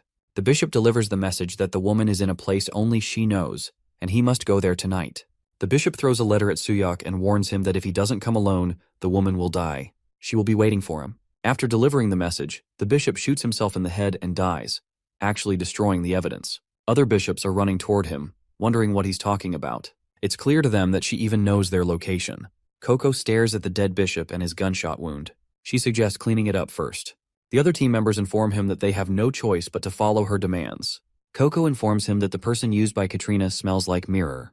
They understand that using that operative means they must have just moved Mirror. Suyok is curious to know if Koko can find Mirror right away, and she replies that she can follow the scent. He continues by stating that if that's the case, he'll go to Katarina while Koko rescues Mirror and then meets up with him. Koko immediately disagrees, insisting that she will go after Katarina herself because that jerk killed Ayaka. Suyok, maintaining his composure, explains that he understands her desire for revenge, but without Mirror, the task force will try to kill them. Just as Ayaka was precious to her, Mirror and Koko are the most precious to him right now. With a serious expression, he asks if she can save Mirror. After a brief pause, Koko agrees, turning and sprinting toward Mirror's location. As she departs, she reminds him once again that Katarina is hers to kill. Suyok watches her leave before addressing his team, instructing them to investigate the identity of the task force member from earlier and to provide backup for Koko. He firmly states that he will personally handle Mirror's rescue.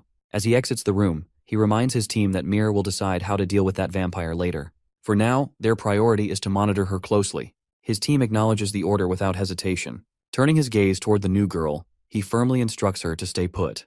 With a calm tone, she replies with a simple, "Okay." Suyok thinks about Koko, knowing that she probably wants to rush to the one who killed her precious friend. If so, then hurry up, because he too can't guarantee that he will let that woman live. Suyok reaches a church at night and enters. Katarina welcomes him and informs him that he is late for their wedding. Katarina is dressed as a bride and tells him that so many guests have come to their wedding. All the guests are vampires. She is curious to know how the groom could be late. He looks at Katarina and tells her to piss off, starting to shoot her guests in the head. A vampire attacks him from behind, but he dodges it and then attacks, killing it. One of the vampires has a gun, and as he's about to shoot, Suyok kicks him out and then shoots him dead. He then uses a dead vampire as a shield from bullets and continues shooting them. After killing most of them, he runs out of bullets. Another vampire with a gun tries to shoot him, but he dodges the bullet with his speed and kills him with his knife. After that, he kills another with his knife. He warns Katarina that the playtime is over, and she must now tell him about Mirror's location. On the other hand, Katarina is relaxed and admiring his intensity. She suggests he calm down because she didn't call him there to fight. She warns him that if he kills her, Mirror will die too, and the only way to save her is to spend their wedding night together. She places his gun between her breasts. Katarina informs him that, in her human days, the reason for her existence was solely intimacy, and that's all there was for her. Feeling each other's skin and heartbeats. She felt alive, and she would give him her soul if he asked, just so she could hold on to it forever. And she wants to be beautiful and immortal. One day, she was given an offer that, if she desired it, they would give it to her. It was Anna who made the offer after killing her whole village, and she could take it only if she could endure it. And so she became a vampire. Anna gives her a few drops of her blood to drink, and that's how she gains eternal life. But after that, she starts enjoying a lot of intimacy with young and strong men. After being intimate with those men, she kills them and drinks their blood. She becomes a beautiful monster and eats young men's hearts. She remembers when she killed her second victim after being intimate with him. She was lying next to her victim, covered in his blood. At that time, she thought that this was not what she wanted. And, like before, she did not feel alive anymore. Ultimately, the only thing that can fill her is another vampire. But even the experiments are not progressing. She remembers when someone was knocking at the door, and she tells him not to call her that here. But the person informs her that they have finally found him, the male vampire.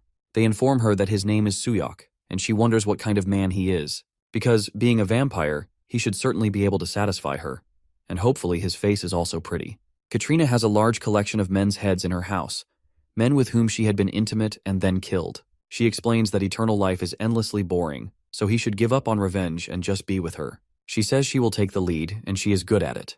At this point, she starts licking his gun, telling him that he doesn't have to be shy. He informs her that he refuses because someone 100 years older than him is too much for him. She calls him a cheeky bastard.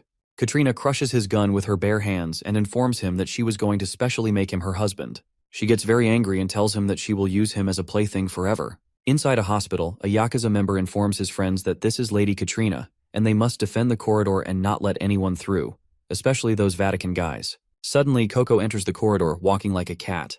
A Yakuza wonders if she is a Vatican dog, and she innocently replies, "No English." Koko is sitting on the floor just like a cat.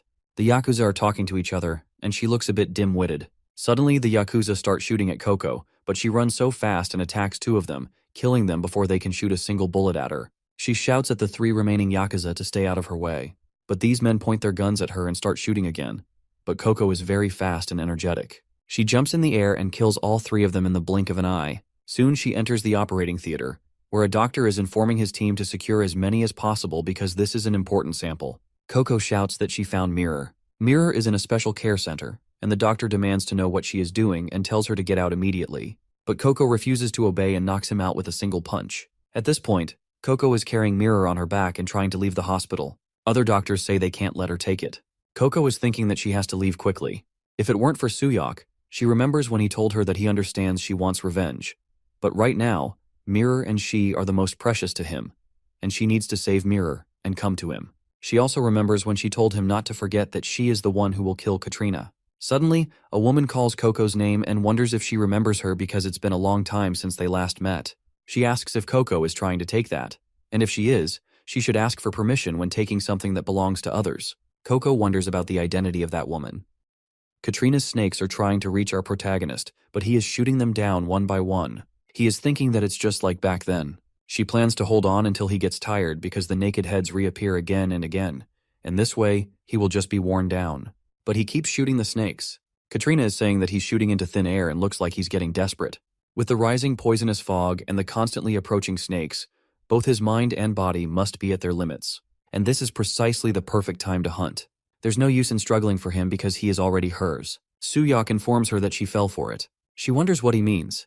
As she comes close to him, he takes out his silver knife and attacks her, putting a cut on her face. She wonders what kind of guy this is, and she is sure his mental state isn't normal. He tells her that it's over for her now. Her face starts to swell and she releases poison into the air. He also cuts through her poison with his knife. All her snakes disappear, and she holds her face, which is bleeding. She curses him as a cheeky bastard for toying with her. The random shots everywhere were to clear the poisonous clouds, and acting flustered was meant to show a gap and lure her in. With just one fight at the hotel, he figured out her entire strategy. He warns her to give up because there's nowhere left for her to hide. She calls him a jerk and wonders how dare he leave a scar on her face. On top of that, it won't come off. Katrina gets angry, shouting that this is where she stops showing mercy. He notices that the snakes are gathering around him as he thought. All those snakes are collecting blood. He understands that he can't delay any longer, and before she absorbs everything, a snake suddenly bites his arm. He is surprised at how fast it is, unable to react. She says that it's done now. She will tear off his limbs if she has to, making sure he stays alive when she tortures him. The snake holds him by the neck, and its grip gets stronger and stronger. She informs him that it's a bit early for him to feel pain because she hasn't even started yet. Suyok realizes that he can't move. He uses all his power and cuts off his arm to free himself from the snake's grip. Jumping far away from there, he lies next to a wall thinking he must get a hold of himself. If he breaks here, not only will he fail to avenge his teammates, but he won't even be able to reach Anna. He can't stop now. Katrina attacks him with a spear, and it enters his chest. He thinks that he can't hear anything, wondering if he's not strong enough. In his heart, he apologizes to Koko and Mirror. Katrina warns him that he should have listened when she was being nice. She wonders why he's being such a bother. She hangs him on the wall of the church, informing him not to worry because he's not going to die anyway. She thinks that this scar still hasn't healed. Well, it's fine, because she's got Suyok and the sun will rise soon. She thinks that she should go back and enjoy a meal. At this point, she returns to him and wonders if he's still conscious. She taunts him, saying that he needs to be at least that much to satisfy her. Suyok struggles to release himself from the wall. Katrina is curious to know why he's still struggling. Suddenly, our protagonist's eyes turn red, and Katrina gets scared seeing it, wondering if he possesses those eyes. Suddenly, Suyok's hands grow back, and Katrina gets scared when she sees that his speed is faster than hers, meaning he is stronger than her. He pulls the sword away from his chest and jumps back to the ground. Very quickly, his wounds heal. With a single attack, he cuts off her arm and says that he will never acknowledge her. Katrina watches him in surprise, thinking that she couldn't even react to his attack just then. With a single punch, he throws her far away from him. He looks like a monster right now. Katrina thinks that it's impossible for him to have become this strong in just a few months. Katrina stands up again, calling him lucky, and says that if she had abilities like him, she would have already awakened long ago. At this point, both of them attack each other, but this time, Suyok is much stronger than her. She gets scared when she sees that he can handle her technique so easily. She gets tired, but our boy keeps attacking her again and again with great speed and power. She thinks that there's no way she can win in close combat, so she decides to create some distance. She tries to jump away from him, but Suyok grabs her hand and throws her to the ground with such great power that she loses consciousness for a few seconds. He is standing just in front of her, and she thinks that he is very strong. She is still so far below him. She is still trying to reach her sword with the help of her snakes. After grabbing the sword, she hits him in the eye, and her sword penetrates his eye. Katrina says that no matter how strong he is, This should still be fatal for him. But our boy is a monster because, with a single punch, his arms go through her belly, and she calls him a monster again and again. She understands that, as expected, she can't win against him. On the other side, Lily enters the room, introducing herself as Lily, the new third squad leader. The other female vampire informs her to please take good care of her from now on. She wonders about her identity and wants to know why she introduced herself as the third squad leader. Lily wonders why she even has that red eye. It looks like the female vampire is very sensitive about her red eye. She wonders if it still hasn't awakened. Suddenly, Lily throws a punch at her red eye and tells her not to get cocky. Lily explains that she was just saying that. But who is she? Is she a squad leader as well? At this point, both girls start throwing punches at each other. The red-eyed vampire says that power is order, and weak people don't deserve to live. She pins Lily down to the ground and warns her, asking if she understands what she's saying to her. Lily thinks that she understands just by looking at her eyes. That no matter the situation, the strong will always win.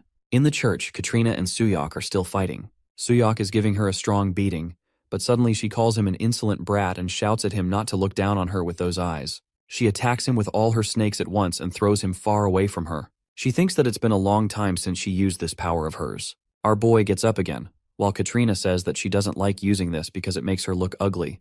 But now that he's seen it, he needs to die. Katarina transforms herself into a huge snake. Katarina is half snake and half human, standing face to face with Suyok. Both are running towards each other. Suddenly, she throws her venom at him and informs him that this is the end for him. Even though he can regenerate quickly, she will wipe him out completely. The venom that dissolved his body will turn gaseous, melting him down to every last cell, and he will die writhing in agony. This venom starts working on Suyok, and in a few seconds, it dissolves his flesh completely. She says to him that at this point, they are finally at eye level, even with his gifted abilities. But did he really think he could defeat her? How pathetic he is. As she leaves the church, she notices someone standing behind her. She is curious to know what's going on. She wonders why he hasn't melted down to the bone yet. To her surprise, Suyok is back and about to punch her in the face. She wonders if his regeneration is faster than the melting speed. Outside the church, Koko is coming in a car, shouting for him to hold on. Mirror sits right next to Koko, warning her not to stick her head out, saying Suyok that she's coming and she's dead. Mirror's head is still spinning, and she wonders how long she's been out. She can't remember anything since seeing those guys underground. If what Koko said is true, and Suyok went after the squad leader alone, then he is in danger. She thinks for Suyok to just hang in there. As they reach the church, Koko jumps out of the car and starts running inside. Mirror informs her team to stay back for now. Koko is calling out to Suyok, wondering if he brought her down already. When they reach inside the church, they see everything inside is destroyed. Mirror thinks, so this is the 5th squad leader's ability, and informs Koko that it's better not to get too close. More importantly, where is Suyok? Koko is also wondering about Suyok. Katarina suddenly notices the girls. She wonders why they are here. Because it was Lily's responsibility to keep an eye on them. She only let her guard down for a second, and now he punches her in the face. This time, it creates large wounds on her face, and she calls him a damn cockroach, wanting him to die already. Katarina is now lying in the air. Mirror is worried about our boy. Katarina warns her to shut up because she's next. Katarina is still curious about how they got past Lily, but she's determined that she will kill them all first and think later. Suyok is gathering all his powers and attacks her. She thinks with the highest concentration of venom, she will blast them into oblivion. This is the end. Then she throws her powerful venom at him. When her venom hits him, she starts wondering if he vanished. It wasn't Suyok's ability, but instead, this ability is from that red-eyed Lily. Katarina is curious if Lady Anna has given her permission to eliminate her and her useless friend. As Lady Anna planned, Suyok is growing well. Lily says that power is order, and the weak don't deserve to live. Doesn't Katarina understand what she is saying to her? Suddenly, our boy bites Katrina's neck from behind. Katarina thinks that, just like Ayaka and Koko, she has been abandoned too. She decides that she can't let everything be taken away from her like this. She shouts at Suyok to let go of her as he sucks her blood from her neck. Her snake is biting him from behind, but she's worried that everything is slipping away much faster. Is this how she dies? She never wanted any of this. She only wants to live a happy life. She says to Anna that if this was going to happen, then why did Anna give her blood? She doesn't want to die yet, and she's not ready. After that, Katarina falls to the floor. Mirror says that he took down the squad leader alone. But if he's in that state, he might hurt someone. She wonders what she should do next. Suddenly, Koko jumps at Suyok and hugs him. Mirror warns her to get away from him. Koko complains to him, asking why he didn't keep his promise. She keeps repeating it again and again. As Suyok raises his hand at Koko, Mirror warns her again to get away right away. She's about to throw a punch at him, but Suyok puts his hand on Koko's and says that he's sorry because he had no choice, and that he's glad she's safe. At this moment, Suyak lies on the ground, and Koko sits on his belly like a child. Koko wonders if Suyak died. Mirror informs her that he's alive. Suyak wakes up in the hospital, and Mirror is sitting on another bed. Koko just jumped off his bed. Mirror asks if he's conscious. He wonders where he is. Mirror informs him that he's in the medical facility of the task force's hotel. He wants to know about Katarina. Mirror informs him that she's being transported for an autopsy, and it's rare to get a chance to secure a squad leader. Cecilia and other task force members are escorting her, and there's no need to worry. Both are relaxed now. Suddenly, a bag of blood hits Suyak's face. It's Mirror who throws it on him. When he inquires, she informs him that she's trying to cheer him up. He took down a squad leader on his first mission and saved someone too. He did well for a first-timer. He informs her that it wasn't his first time. He's met vampires before and lost. He lost his precious comrades. Sure, he caught the squad leader in the end, but all he remembers is losing to vampires again. If he had messed up, he could have hurt her and his comrades. Koko sits on Mirror's bed and drinks blood from a bag. Mirror informs him that he's changed. He explains that Ayaka was right. Koko gets happy hearing Ayaka's name. Mirror explains that she saw him being conscious even in his berserk state, and he probably grew stronger after drinking Katarina's blood. In his berserk state, he showed immense power, but he was uncontrollable without consciousness. However, after drinking the squad leader's blood, he showed signs of consciousness. If he can control that power and use it himself, he will definitely become stronger. This is just a hypothesis, but she thinks his growth is shown in his eyes. She continues, saying that unlike his eyes at the moment, as a growing vampire, they have definitely changed. Based on this, the next stage of growth would be red eyes with black sclera, the reverse eyes. He's curious about the black eyes. Koko says she's seen those black eyes before. Mirror confirms that it's true, it was that squad leader. Suyak inquires from Koko if she knows anything about those eyes. She replies that she doesn't know. Mirror gets angry at Koko, questioning why she claims to have seen them if she knows nothing. Koko innocently responds, asking if she really said that. He reflects that even for a squad leader, vampires at that stage must be rare, and if they can regenerate a severed arm that quickly, it's not a common ability. Considering the circumstances, Koko points at Mirror and explains that she thought she was being helpful. Mirror's deduction seems plausible, and he figures she's not a bishop for nothing. Mirror thanks him, but grows curious about the sudden gratitude. He explains that thanks to her, his distracting thoughts are gone, and expresses appreciation for trusting him and following the plan. She remarks that anyone would think he's the leader, and of course someone's solo act complicated things. She wonders if they should have abandoned the hostages. He tells her to relax, adding that he's just kidding. She acknowledges that, regardless, things went according to plan. She feels irritated because he's trying to position himself as her equal, and ultimately, she just needs to get stronger. Suyak taunts her, remarking that they know that method too, confirming with Koko that they probably do. Outside room 1703, Lucia assumes that Mirror shared everything because of Suyak's plan. She reflects on how Mirror nearly died and feels indignant that he dared to put Sister Mirror in danger. Lucia confronts Mirror about the issue, insisting that she needs her blood. As Lucia is about to open the door, she hears Suyak inside, where he tells Koko to be gentle because it's his first time. Lucia interprets this to mean that it really is his first time. Her mind drifts to an image of Suyak and Koko engaging in intimacy, with Koko softly asking him to be gentle. She muses that even vampires do it too. She feels sympathy for Mirror, who lies in the hospital while Suyak is already involved with Koko. Lost in these thoughts, Lucia collapses onto the floor. Inside the room, Suyak is sucking Koko's blood, and she mentions that she feels strange. Koko asks how long he plans to keep going. Outside, Lucia imagines that during intercourse, Koko is posing the same question. After everything Mirror endured for Suyak, Lucia feels deeply saddened. She knocks on the door and shouts that Suyak is so bad and says she's going to tell Sister Mirror everything. Lucia is crying and running away. Suyak and Koko are wondering what Lucia means by saying all this. 1 month later at Task Force Hotel in the Korean branch, Mirror and Suyak are training with their swords. Mirror charges at him with her sword, warning him that he got lucky with Katarina. But to face future enemies, he needs full control over his abilities. If he really only relies on fortune, he'll never improve. And if he can't bring out his reverse eye, she directly attacks his arm and severs it from his body. She informs him that they will have to force it out. After cutting off his arm, she puts her sword right through his chest. The sword goes deep, and he starts bleeding.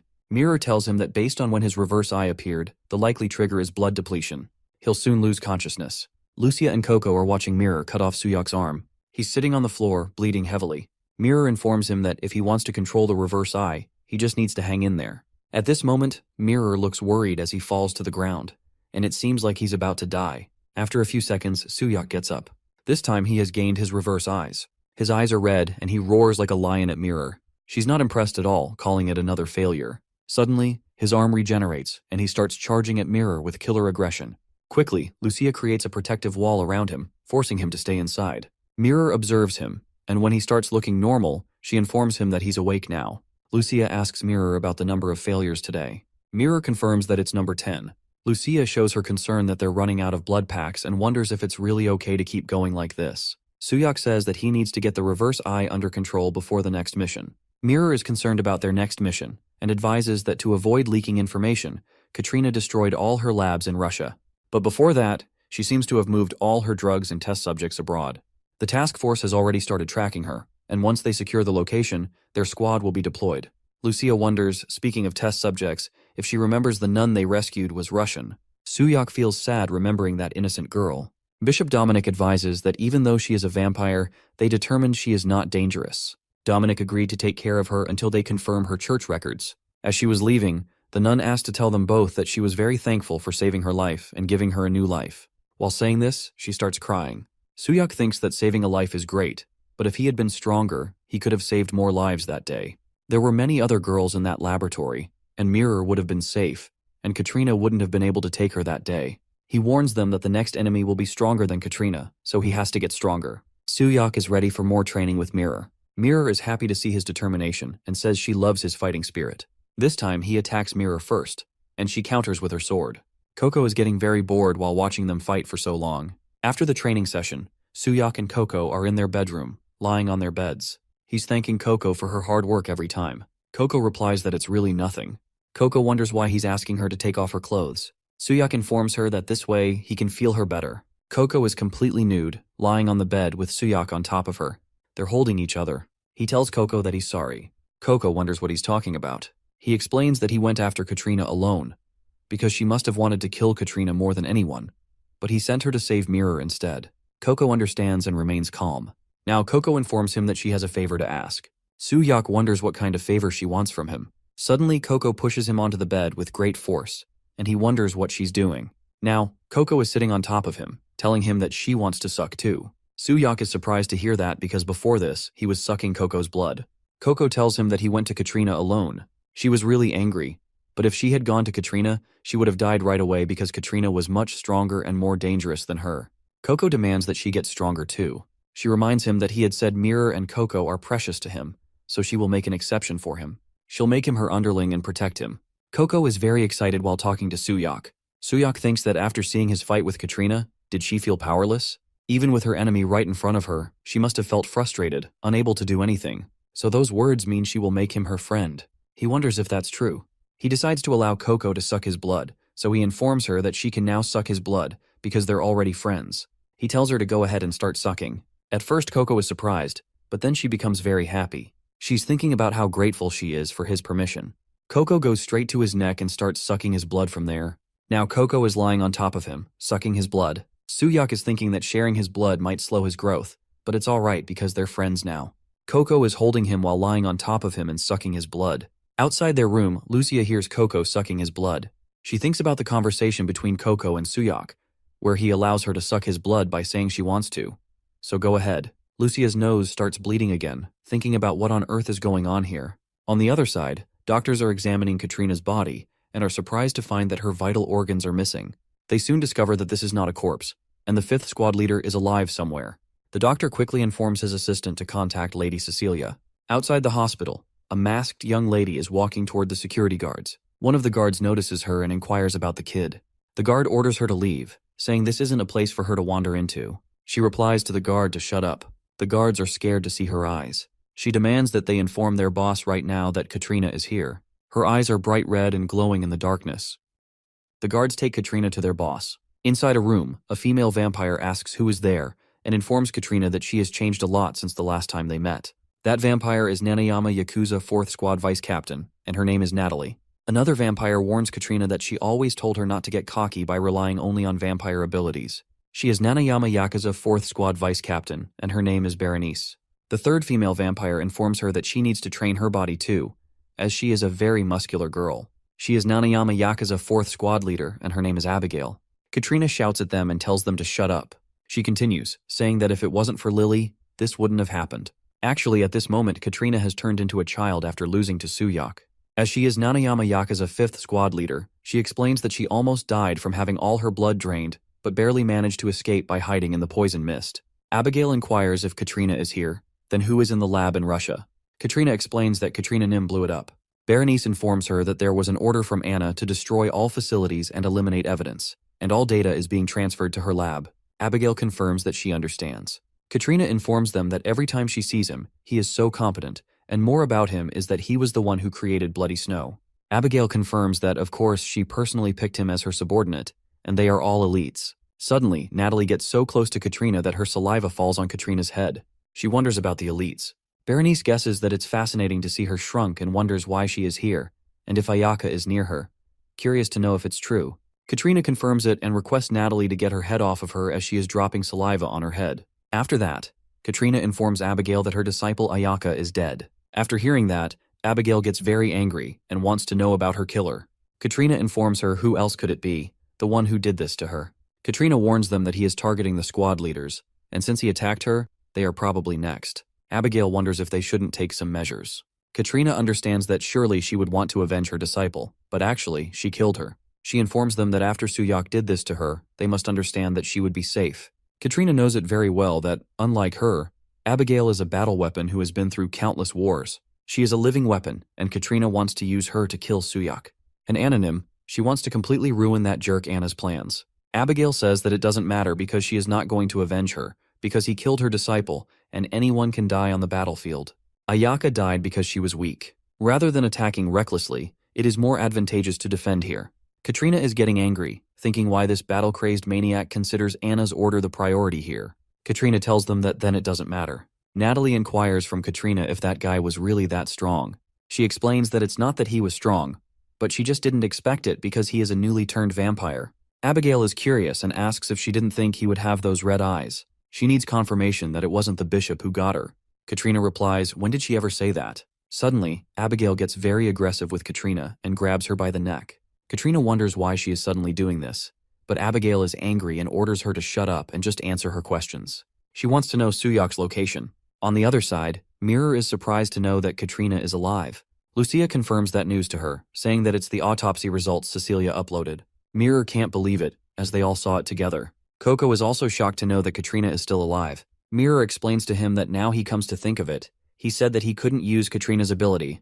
Could it be because Katrina is still alive? Suyak replies that it's a possibility, but considering he could maintain his consciousness in the reverse eye state, it is clear that he stole the power Ayaka mentioned. But to gain an ability, there are certain conditions that need to be met. Mirror wonders that, unlike Ayaka's ability, he can't use Katrina's ability. Koko is curious and asks what the difference is between the two. Koko feels a little uncomfortable, and everyone notices it. He is curious to know if something is wrong with Koko. Koko informs him that she has smelled this scent before. Suyak wants to know from Koko what scent she is talking about and who she is smelling. Two men are walking towards the entrance of the hotel. One of them is asking the other if he happens to know Suyak. It's Abigail, who is curious about him. The young man is a guard at the hotel and recognizes Abigail as a vampire. He challenges her, asking how dare she come here, and pulls his gun on her. But Abigail, with a single punch, destroys his head and kills him. She tells him to shut up and keep it down. The second charges at her with his silver knife. While charging at her, he says he will crush her to die. He hits her chest with his knife and is happy that he hit it right in the heart.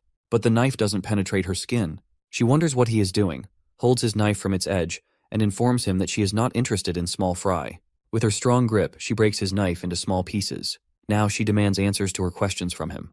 She asks about Suyak. Inside the hotel, Suyak senses that something is wrong. Suddenly, a guard comes running to him, calling Mirror and Lucia's names. He informs them that a Nanayama Yakuza is attacking. Mirror orders them to move immediately and wants to know the enemy's strength. He is surprised to hear that there is only one person. Outside the hotel, Abigail is talking to the injured guards, wondering why they attacked when they were so weak. She came here knowing everything. So, she will ask one last time, where is Suyak? A few seconds later, more guards arrive to stop Abigail. She is not impressed by the large number of guards and their guns. She simply asks them if they are not going to inform her about him. It doesn't matter. She announces that until that guy shows up, she will just have to kill everyone. Abigail points at the dead guards and warns the last remaining guard that whether this one or that one, they are all so weak. If this is all the so-called death squad can do, she could bring them down with just her army. She stands right in front of a wounded guard, addressing him by calling him soldier. In his next life, she hopes he is born strong, right before killing him with her swords. As she is about to kill him, suddenly an explosion happens, and she is thrown away from him. She wonders if it's holy power and if there is a bishop. It's Lucia, who throws her away with her holy powers. At this moment, she calls Mirror to attack. Mirror jumps into the air with her large sword in hand, and with all her strength, she attacks Abigail, who stops it with her 2 swords. Abigail smiles at Mirror and then pushes her away. Mirror stands right in front of the wounded guard and inquires about his safety, to which he replies that he is good, thanks to her. At this point, Mirror is curious to know about Abigail's abilities from the guard, who replies that he's not sure about the details, but after she cuts her own arm, a sword is created instantly. It's a weapon creation ability, and Mirror understands. She informs him to fall back and report to the sanctum, to which he replies that he understands. Abigail is happy and says that the bishop is here, and now this is finally starting to get interesting. When Suyak reaches there, Abigail confirms that and says, at last, she has found him. Lucia, Mirror, and Suyak are now facing her. Abigail is happy to see him. She informs him that she heard from Katarina that he is targeting the captains, and on top of that, he already has that eye. Suyak notices that Katarina is alive. Abigail is curious because she doesn't know why he has that eye, but now that she knows, she can't help but want to fight him. Suddenly, Koko appears, sniffing her. Koko calls Abigail's name, and Abigail is surprised to see Koko here. Abigail wonders why Koko is here and if they aren't her friend's enemies. Mirror is curious and asks Koko that if she is going to recognize them by looking, why is she sniffing? She wonders if they know each other. After looking at Abigail's swords, Koko quickly grabs Suyak's hand and inquires if she is here to capture Suyak too. Koko informs her that Suyak is her subordinate. Abigail is curious and asks why she calls him her subordinate. Koko informs Abigail that she appreciates what Abigail did for Ayaka, but she won't take anything else from Koko anymore, and she won't take anything away. Abigail informs Koko that the friend she went through all that trouble to protect has joined forces with her enemies. Abigail thinks that Ayaka's life is, for sure, tragic. Mirror challenges Abigail by calling her a vampire and says that no matter how much of a captain she is, on this side, they have 2 bishops and 2 captain-level vampires. She says Abigail has no idea what she is dealing with, and that she has committed such acts. Mirror tells her not to even think about dying peacefully. Abigail smiles at her and threatens that just because she is a captain doesn't mean she is the same as every other captain. If Mirror thinks it's going to be a joke, then don't worry. In a blood-soaked battlefield, she is invincible. After saying that, she puts both her hands on the ground and large spikes fill the area. Mirror and her team jump away to save themselves from the spikes, which only grow where there is blood on the ground. Mirror is surprised to see thorns rising from the ground, and realizes it's not just a weapon creation ability. Lucia orders her team to fall back because the thorns are coming out of the blood puddle, and if they run to a place without blood, they'll be safe. Suddenly, Abigail appears behind Lucia, very close, and is about to attack her with her axe.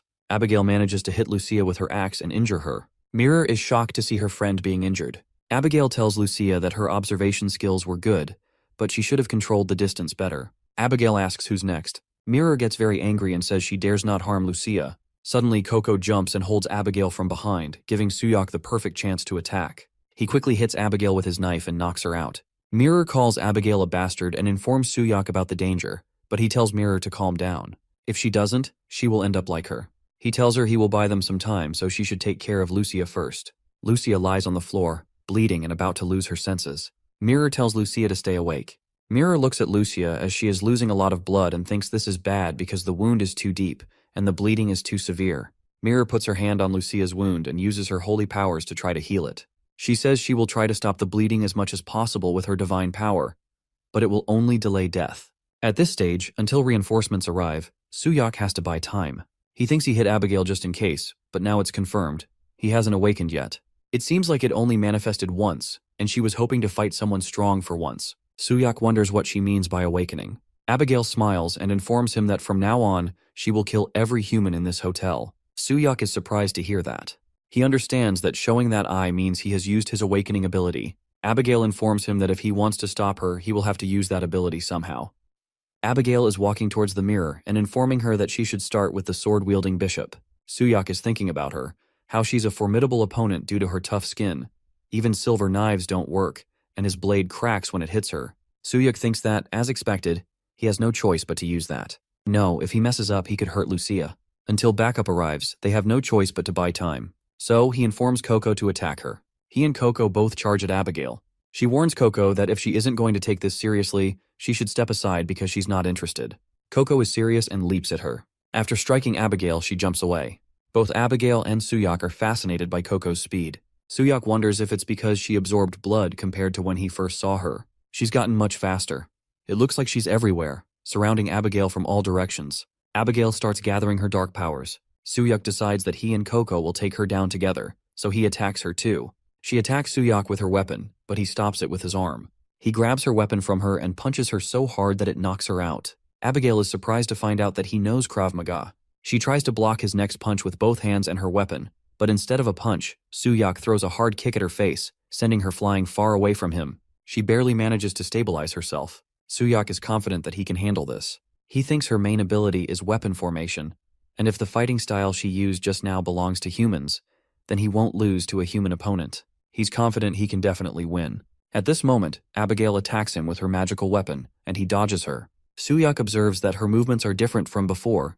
She's creating a circle around her with the fast movement of her weapon. He thinks he needs to create some distance. Suddenly, he gets hit by Abigail's spear in the head. Suyak is bleeding from one eye and is sitting on the ground.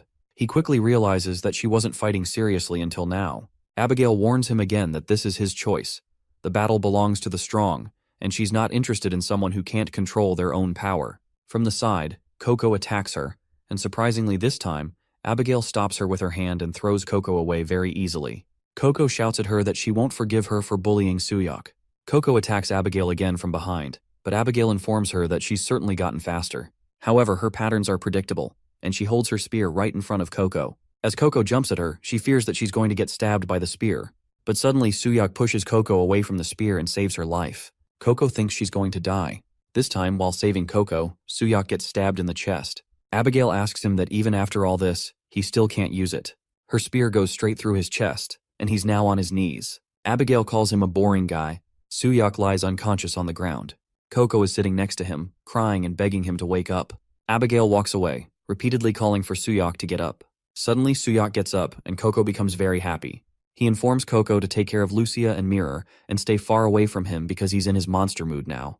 As Abigail walks away, she feels someone coming after her, thinking it's Koko. She turns back and tells Koko that she's not interested in her and is sparing her for old time's sake, ordering her to just go away. But when she still feels someone behind her, she thinks that she's as foolish as ever. When she turns back, she's surprised to see a very strong Suyak getting up from the ground. Abigail wonders about this power. It's stronger than before. What on earth did he do? Abigail is happy that he finally brought out his awakened ability. She smiles at the red-eyed Suyak.